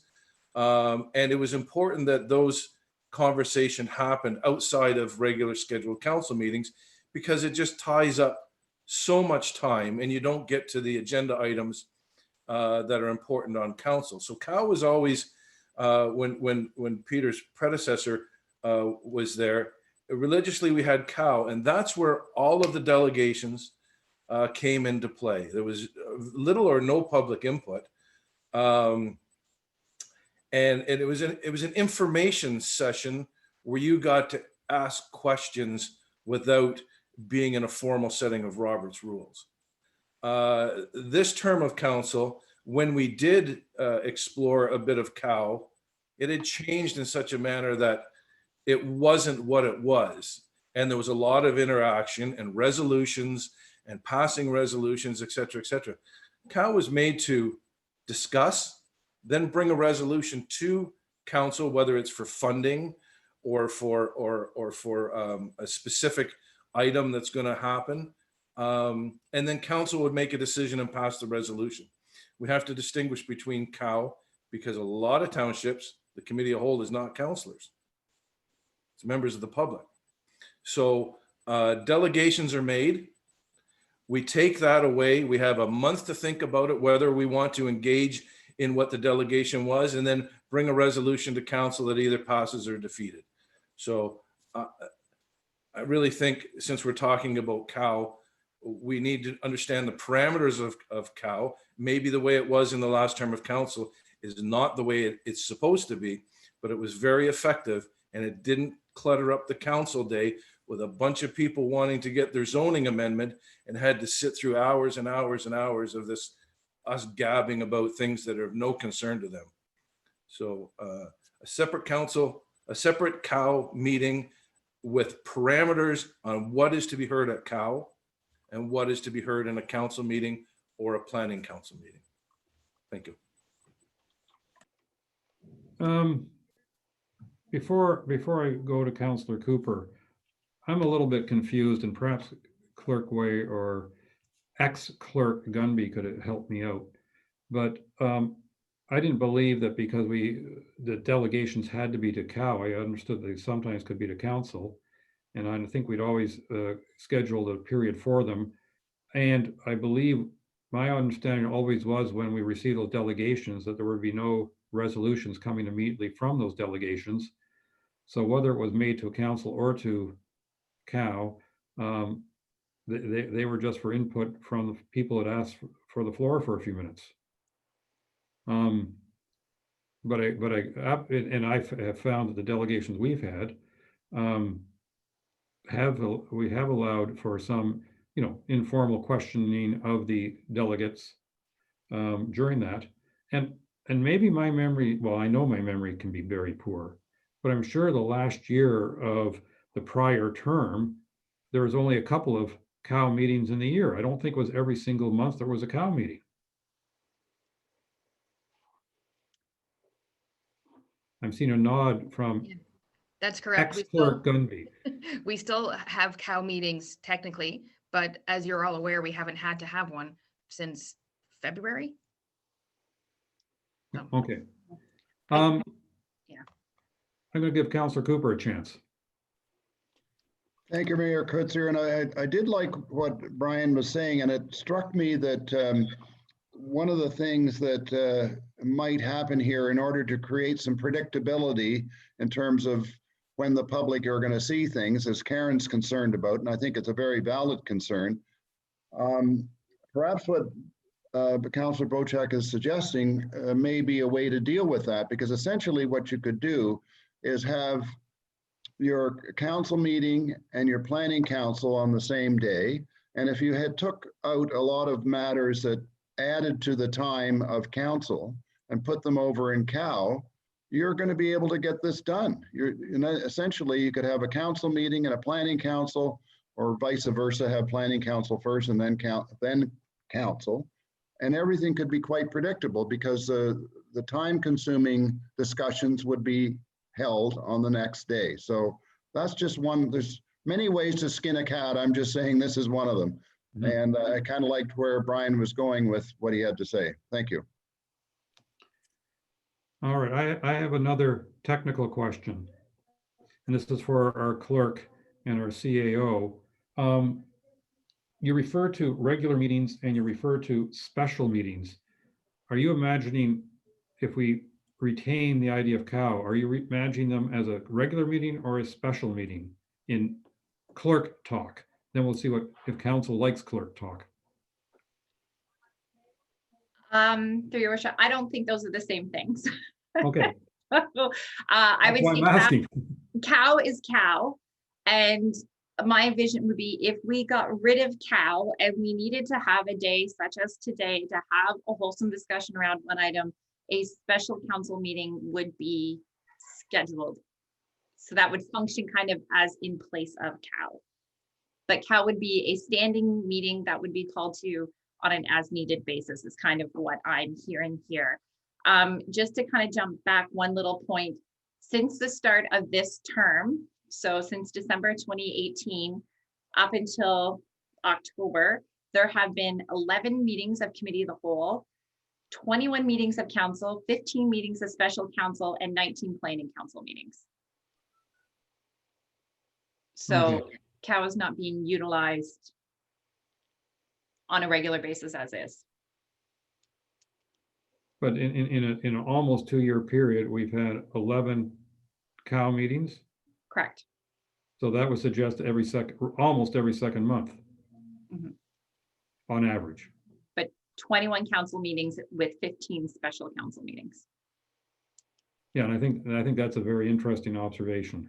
Point of clarification, Peter, if I may. Please. Yes, absolutely. Just in that we may be talking a little bit apples and oranges here, though, because we have moved things that we had discussion in Cal going back to the last term and dumped them into council. And so what I'm saying is that we're not really getting a clear picture in the sense of what Cal might be able to achieve. And so that's why I was suggesting is that if we had our planning council, then our council on day one, Monday, and then on Tuesday, some of the things that are taking a lot of time in council would be over into Cal. So it would be a regular scheduled meeting, and I think it would maybe help solve some of this. Thank you. The only concern I have there, and then I'll go to Councillor Wienko, the only concern I have there is if you put something into Cal, you can't resolve it. It has to then go to the following council meeting to get the final resolution. So you'd only put things into Cal in which there was no, I'll call it time urgency. Councillor Wienko. No, I agree. I agree with that point. I also agree with Councillor Cooper that we should try to do the planning and council in one day and then go to Cal the next day. But if we have Cal, I can't see the need for special meetings. Like today should have been a Cal meeting. So I would think we would eliminate all these special meetings. I can't think of a need to have a special meeting if we have Cal. Maybe I can be clarified on that, but to me, the Cal and special meetings are the same thing. And you said we've had 11 Cal and a bunch of special meetings. Well, if you combine them, you're pretty well having a Cal every month. I think there's a very significant difference, but I'll let Clerk Way to give her input first. So for instance, some of the special meetings we've had this year have been specific to budget. Now, some of that debate could have taken place in Cal, but final approval of budget must take place in council. Some of the decisions that were made earlier this spring due to the emergency took place in special council, and we needed that authority of council to make those decisions. Cal would have been able to have that authority. So it's usually special council scheduled when a decision of council specifically needs to be made. I understand today was more of a Cal kind of circumstance. However, our closed session item that is coming up later, that needs a definite solution. So that's not something that we would have had time to wait for Cal to come back a month later. Okay, so you have special meetings when they're time sensitive, and we've had very few of them. So in emergencies we've had them, but in general it would be all Cal. So I think a lot of the special meetings we've had would probably be a Cal, except for some of the emergency meetings we've had, which only seems to happen during this pandemic. Councillor Bochek, you wanted to weigh in again? In a lot of our Cal meetings in the last term, you would have a 3-hour delegation on clean water zones. Then you would have a 2-hour delegation on something other than that. These are not things that have resolution. And the whole day would be presentations from different groups, different bodies, different organizations on what they're doing, how they're achieving their goals, what they expect from the township, what they want, everything else. You can't include that on a council day. You would have no time to deal with council items or planning items. And many times in Cal, we would sit there for 6 hours and listen to delegations that had no resolution attached to them. They were information sessions coming from the 3 different hospitals within our area, you know, telling us the numbers. There's so much information that council needs to gather, and that's what Cal was always used for. And if you have 6 hours of delegation schedule in a Cal meeting, you can't throw that into a council meeting and expect to get your business done and finish all your items in council. That's my reason I think Cal should be there. And we haven't had as many delegations this term as we had last term. And it could be because of COVID, could be, you know, in our second year, usually you get the OPP come in and an hour of nonstop of what they're doing in our area. So I think we need the time to hear these delegations. And if there's a need for a resolution, usually it gets recommended to council the following month. If it's budgetary, or if it's of concern. If not, we just take the report as it is and ingest the material. So there's a lot of reasons to have a cow day. Ms. Gunby. Thank you. Just to clarify, we have time limits on delegations. So if there ever was one for 3 hours, I'm not sure when that was. Okay, it felt like 3 hours. Yeah. Sometimes they can feel like 3 hours. Yeah, So I whatever. think we're definitely hearing what you're all saying. So can we just all agree that we're going to keep cow and schedule it when it's needed? And I think that'd be the easiest, frankly. that'd be perfect. All right. Does this mean now that we're done with the procedures bylaw for now, that we provided almost 2 hours worth of input to our clerk, and that our clerk will then come back with some revisions for our review at our next council meeting, which I believe is next week? No, that is not happening. Okay. It took Karen 7 days to implement all your comments where she could on these two. So this will come back in November. Okay. Councillor Cooper. I just want to clarify something of what you were saying there, Peter, and that is that I was under the impression that we were giving comments on about 7 matters that Karen had discussed at the beginning of this discussion. I don't know that we've gone through the entire, in fact, I certainly haven't felt that we've gone through the entire code of conduct. We've talked about a variety of different matters that were raised at the outset without going, I don't want to go through line by line, but I think there are some matters that some of us may want to discuss with respect to the code of conduct. So that's as far as I was concerned, this is just a procedure bylaw. The code of conduct conversation is yet to come. I meant to say the procedure bylaw. I don't believe we've had the full discussion on the procedural bylaw. I think we've had discussion around some specific issues that were raised by Clerk Way. Well, I thought I was responding to the issues that the various councillors had raised. If there's something you believe is missed, now is your time to bring them up.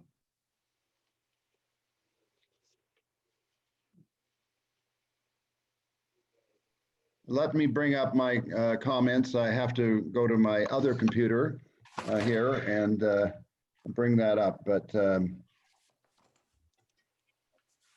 there may be others amongst council that have a commentary as well, but just bear with me. If I could just comment, there was lots of comments received and it took a lot of time to vet through them all. Some of them weren't included because it contradicted other parts of the procedural bylaw or it contradicted other comments received. This isn't specific to anyone in particular, but it just, I don't know if going through each individual counselor's items one at a time here is constructive use of everyone's time, if I may make that comment. If that's what council wishes, then that's fine. So if I could just respond, and that is that I think we scheduled this meeting so that we would have fulsome discussion, and I don't want to beat a dead horse. So if you can comment on as I go through a few things, and you can say, I didn't include it because of that reason, that's fine. I don't need to beat it up. I just want to understand why something was applied or not applied. And I'm not confident that I'm seeing exactly which things you included or didn't. So that's why I'm raising this and want to sort of go through some of the items that I have here in front of me. So if I may continue. So on page 11, item 11, I suggested that we add a line, and I just wondered if you had any comment on that. The blanket of closed session secrecy does not apply if information is in the public domain, as it would be no longer considered confidential. So the reason that was put in there is I was called up on a code of conduct going back to the last term of council, having leaked information from closed session. In reality, the information that I leaked was already public. So that was clarified by the Integrity Commissioner, and that's why I've got this point of clarification in there to make sure that we don't do that again. So the reason I didn't include that is because I can't comment on what someone does with documentation that is outside the custody and control of the municipality. So we have to follow MFIPA, and we have to follow the municipal act, and it says if it's our information, you can't take our information and release it. If you receive information from a third party or another source, I can't comment on what you can and cannot do with that information. Okay, so It's outside our jurisdiction to say what you do with that information, so I can't put that in our bylaw. okay, so then I guess it's a point of clarification so that we don't end up in the same mess as last time. So it would be a not maybe in our code of, our procedural bylaw, but it may be a practice that we might want to keep in our historical mind that this doesn't work very well. Mhm. Is that fair? Yep. Okay, so moving on down.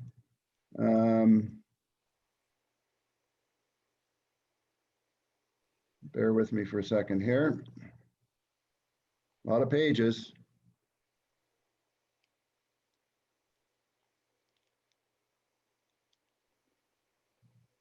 So I wanted to talk and see what you've included in terms of deferrals.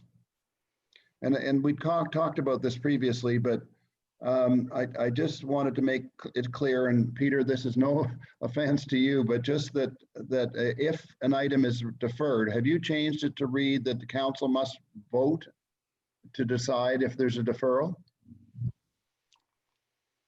Sorry, just let me. Delegations to mutations, voting. Do you know what page you're on? Well, these are my comments at the end of the Oh, document. the ones at the end, okay. So I made a bunch of comments. I know there's changes that were made, just let me find that section, sorry.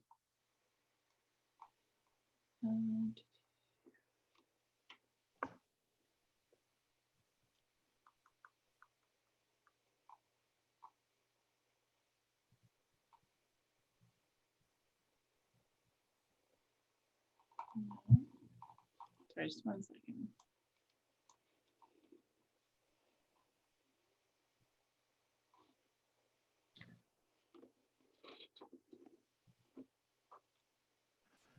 Karen, it's under item F, Thank you.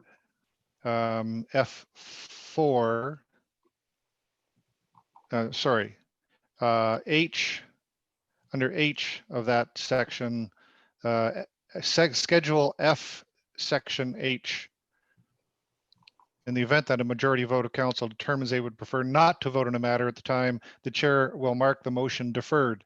So the majority vote of council is required to defer a motion. Mhm.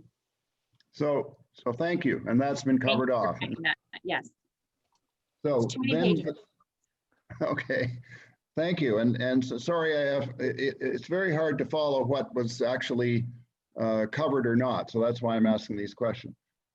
Public meetings. I also made comment about public meetings, and if a matter is deferred for whatever reason, especially a planning matter is referred through planning council, is deferred, I should say, because there's more information required. When it comes back again, it's not considered a public meeting. And the problem with that is that the public can't comment then after there's been a change to the plan or to the application. And so I was suggesting that I don't believe that the municipal act or the planning act says anything about you can't have a second public meeting. That was mainly the point there. Did you cover that or not? I did not, because that's outside the jurisdiction of the procedural bylaws. So Victoria is on the line. Ms. Lemieux can speak to that specifically regarding the public meetings for planning.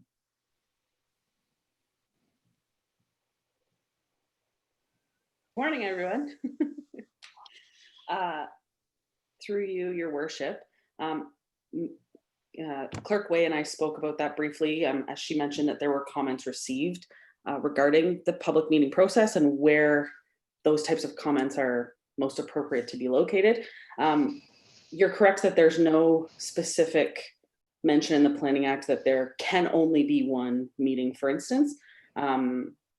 Typically, these things are dealt with on a per case basis. For instance, if an application comes forward to council and there's additional information required, council can absolutely pass a resolution requesting for a second meeting to be conducted, but I would be happy to provide further information and a report to council on the matter and maybe where it's more appropriate for those types of changes to be made, i.e. through, you know, our official plan, policies, etc.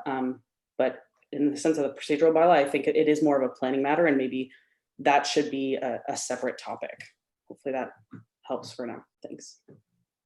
So just to, I saw that somebody else wanted to comment on this, but so there are some other matters here that you're saying essentially are not really part of the procedural bylaw, Karen, but are practices in the planning department. How do we make sure that they're not just practices, but in fact that they are, and not just at the sort of request of council, that become always a practice? If it's not in our procedural bylaw, how do we make sure that it's always happening, shall we say?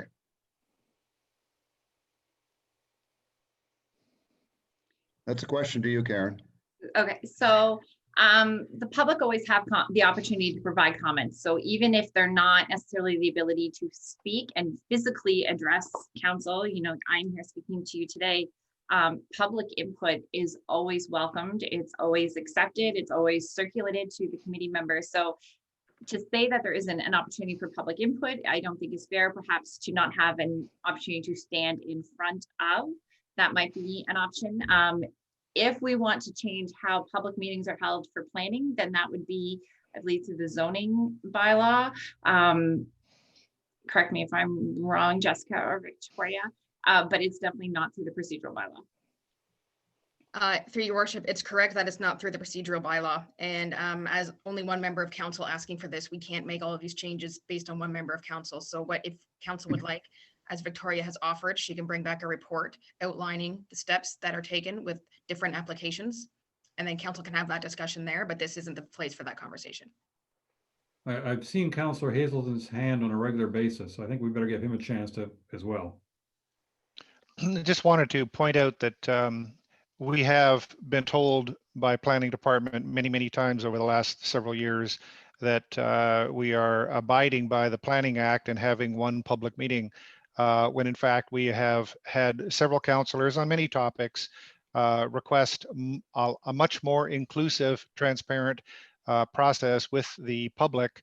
And so I think what Councillor Cooper is getting at here is, and maybe this isn't the right place for it, but I think we want to make a memo here for a follow-up action that just because the Planning Act might say you have one meeting, and the example that Councillor Cooper has provided here, which is if you take something and you defer it, that definitely, according to the current structure, says that there's no need for an additional meeting because it's been deferred, when in fact that might make sense. And so I'll stop talking here just a second. I think this is a very important topic.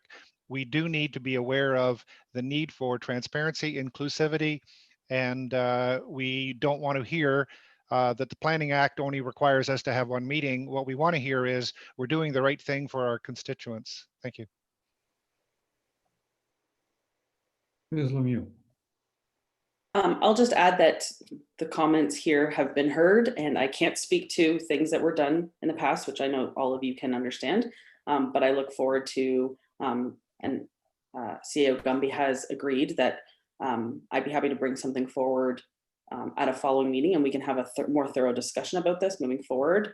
And I agree that we all need to be on the same page, and but message heard, message received, and we will take this offline in another conversation with council, and hopefully that helps you move today's discussion forward. Thanks. Thank you. So Mayor, can I continue on with this list, please? I was just about to offer you that opportunity. Thank you.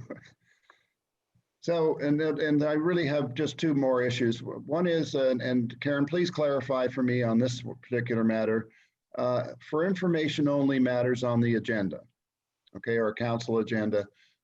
Some things say for information only, but we've had circumstances where council has voted on the matter And I don't get it. So I'm trying to understand. I think that for one thing, it's very misleading to the public. If it says for misinformation only, and so they don't tune in to the council meeting because they're not worried about it because it's just there for information and it may come back to council later. How can we vote on things that are for information only? And So- should we change that procedure? Thank you. So the clarification is say information only. The alternative would just be to say that the report be received, period.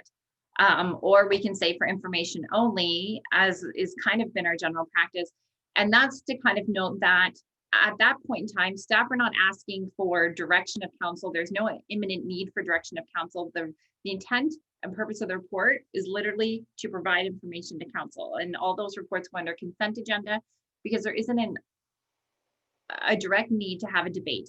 If there is the will of council, as you know, when we adopt the agenda, we can pull that item out and that debate can take place later on. Whether the resolution says for information only, or whether it says the report be received, the intent of the report is still the same and council still has the same opportunity. It's a Thank you. common practice across municipalities. I don't know. Thank you, and that's lovely. My concern is transparency and effectiveness and communication with the public. And that's why I'm raising this issue. And I'm suggesting that we should perhaps consider not voting on things that are for information only. So then And- perhaps they're pulled to the next meeting as opposed to later on that meeting. That is my suggestion, and I don't know what other councilors have to say about that, but I'm just raising a few things that I believe I sent out over. The third thing is the MCIA and Code of Conduct. And I just wanted to comment that I think we might want to consider at the outset, when we ask for declarations of pecuniary interest, that we also ask for conflicts of interest. They're both conflicts of interest. One has a pecuniary aspect, one has just a general conflict aspect. And I think it would be really useful to our public to understand that our councillors are being asked to declare, not just because of financial reasons, but also to come forward and say, I really will have to recuse myself from this particular matter because this is my niece, and I feel uncomfortable about that. So there's a perception issue around conflict of interest. And so I think we need as council to be reminded of that. Is that something that we can put into our procedural bylaw and also use the MCIA and Code of Conduct book to declare that conflict? Comment? So the book wasn't specifically referenced in the procedural bylaw previously, so I included that in. I think it's just a nice way to tie that all back together. And I believe that was your comment. I do know that was somebody's comment, so whether it was yourself, Councillor Cooper, or not. The MCIA specifically references that we need to declare pecuniary interest and we need to make note of that or question it. So that's why, as it stands, it's just the request for pecuniary interest. If council wants to change that similar to the inclusion of the land acknowledgement statement or the guiding principles, that's a discussion for council. But as that was only one comment received, I didn't include it because there didn't seem to be a consistent want for that. So. Well, let me follow up quickly if I may. Is there anything that prevents me from reminding councillors that they also have an opportunity to declare non-pecuniary conflicts? It's not your legal obligation to do so. Much of our conversation isn't legally obliged. There's nothing saying you can't, I believe, Okay, thank you. unless CEO Gumby can correct me, but I believe there's nothing saying you can't. There's nothing saying you can't, and also it's not up to any other member of public or council during the meeting to tell someone they should declare either. It's up to the member. Of course it is, and I agree with that. What I'm really saying is that we are reminded around pecuniary interest, and we need as councillors to remember a conflict of interest. That's why I raised that particular issue. So thank you. And I don't know if the mayor chooses to do that or not, but I don't know that there's any reason that we couldn't and shouldn't write this into our procedural bylaw, that it's just part of our process to consider all conflicts of interest, be they pecuniary or otherwise. I've taken it under advisement whether or not it ends up in our procedures. Thank you. I've Thank seen you. Councillor Wojcik's hand. I've seen Councillor Douglas's hand. Councillor Wojcik. It was always explained to me that when the mayor asks if there's any declaration of pecuniary interest, when I sign the book, because I probably have more declarations of pecuniary interest than any other councillor, in the book, I write down whether it's a conflict of interest or a pecuniary interest. And if you go through the book, you'll see that sometimes I declare a pecuniary, sometimes I declare a conflict. And Councillor Cooper is very right. I think the previous mayor used to say, does anybody have a pecuniary or a conflict of interest? Please raise your hand. It was a simple gesture by the mayor to let us know that if we have either, it's our obligation and at our will, we can declare it and sign the book. So I agree with Councillor Cooper. It's just a reminder that perhaps you don't have a pecuniary interest, but you do have a conflict of interest. So it's a good reminder to us. Thank you. Thank you. Councillor Douglas. And I have to agree as well with Councillor Cooper and Wojcik on this. I think it's more for the public to hear it than it is for us as councillors, because I have noticed that, well, I mean, I think this was going on in our last term as well. And certainly I wrote in the book myself when it was a conflict of interest or pecuniary. But I have noticed that our councillors are stating that pretty clearly, that, you know, I have a conflict rather than a pecuniary. But I think for our public, maybe to mention that it's either or would give them more clarification and more transparency, if that's possible to do. Ms. Way, you now have 4 councillors interested in this. The other, sorry, just thinking on the fly, the other suggestion I can make is that on the face of the agenda, we include some kind of ongoing statement. So where the placeholder is for declaration of pecuniary interest, because that's all it says. But we can include a paragraph below that that says the purpose of this statement is to include a declaration for any of the following kind of thing. And it can be referenced to the MCIA, you know, pecuniary interest, or the code for a general or non-pecuniary interest. Nicely better word than that, but that might be a nice way to tie it all together. Mayor, if I could just finish off, please. Oh, I thought you already were. Sorry. I can't stop talking. I beg your pardon. Well, in theory, the chair can stop you, but at this point, I'm not going to. All right, thank you. It's really related to a conflict of interest as well, and that is, I just read one of my other notes, and that is that it's my understanding that if you have a conflict, for example, in a Zoom meeting, you can mute yourself and take yourself out of the picture. You're effectively leaving the room, as it were. But I didn't see anything in there about the issue of if you don't vote, that it then becomes a negative vote. I thought that was the understanding, and yet I'm not really seeing anything in the new procedural bylaw to talk about that. Ms. Way. So if I could just speak to that. Earlier this year, council requested the fact that each member be obligated to vote, and made that clear that the mayor is included in that count of people who are obligated to vote. The Municipal Act provides you with the authority or the option to not vote, and a non-vote is automatically a negative vote. So that's in the Municipal Act. We can include it in the procedural bylaw, but it would not necessarily redundant, but maybe a redundant clause, especially since this council had previously requested that each member be obligated to vote, which means that you wouldn't technically under our procedural bylaw be allowed to not vote. Thank you. Councillor Cooper, are you now finished for the moment? I think so. I was going to say it's sort of clear as mud, but anyway, we can carry on. Thank you. Does any other councillor want to make comments with regards to our procedural bylaw? Councillor Wojcik. Many times when I'm sitting in on other council meetings and watching them, I hear the mayor ask the question, all those in favor? And a number of hands, maybe 6 or 7 hands will go up. And then all those opposed, and then maybe 6 or 7 hands go up, different hands, but there's no majority yet. So the mayor will declare this matter is deferred. And I don't know if this is something we can entertain. So in our council, the mayor would ask, all those in favor, 2 hands go up. All those opposed, 2 hands go up. The mayor then says it's deferred because he doesn't have the majority vote to either pass the resolution or defeat the resolution. And then he would defer it. And I don't know, I'm asking the question to Clerk Way, if this is something that is standard procedure or something we could adopt.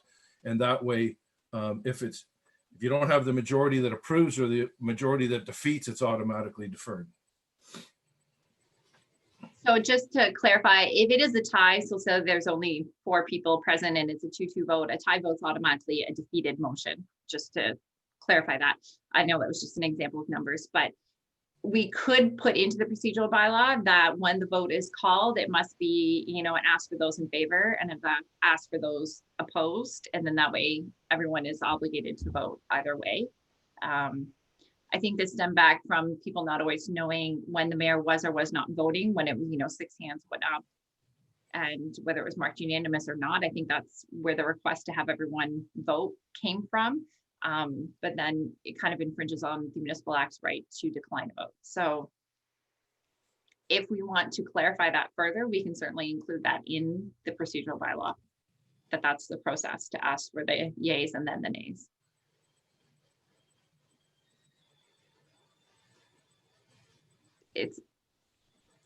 I'm happy either way. My reason for my comments were that a lot of times the mayor will just look around for a nod of heads who wants this deferred.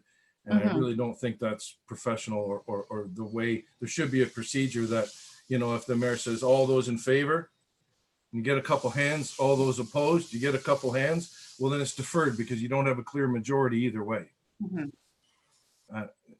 Leave that. That's just a comment. I'm not suggesting anything. It's simply a comment that I've seen even in the House of Commons.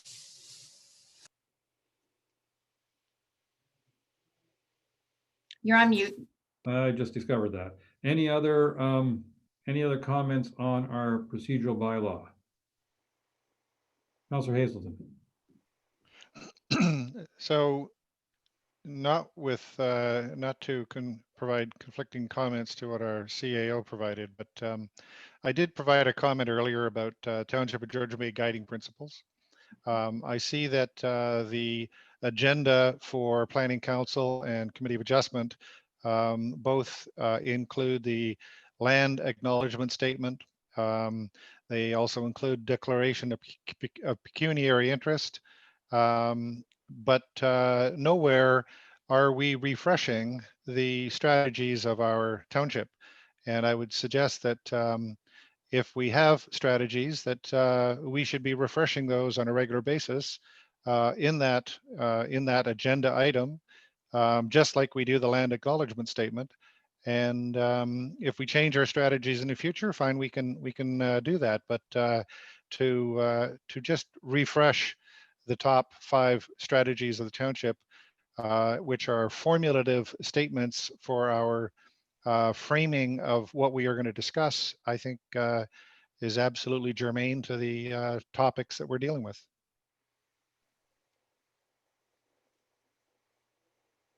Clerk Way. I did see that note. The reason I left it out was because it's listed within the staff reports, and most of the time the debate is surrounded around those items, not always, but generally. So that was my rationale behind that. If it's the will of council, I mean, we can certainly include that as a placeholder similar to the declaration or the land acknowledgement statement and have those listed. If I could, they may be included in the staff reports. In fairness, I've never found them. And rather than having them embedded in a monster report, which is usually the case, given that we are considering that the land acknowledgement statement is a formulative statement to help us craft our thinking on the topics we're about to discuss, I think that revising or revisiting our guiding principles is of equal value, perhaps even greater value, because they are current and refreshed and recently agreed on guiding principles for our township that all of council have discussed, reviewed, and approved.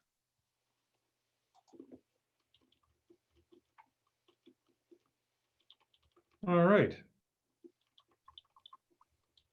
I'm seeing no other hands at this point. I'm going to propose that we break for lunch and reconvene at 1 o'clock and to talk code of conduct and get into our confidential matters. CEO Gunby, are you going to yay or nay all this? Well, I'm just going to suggest before you break for lunch, maybe read the resolution.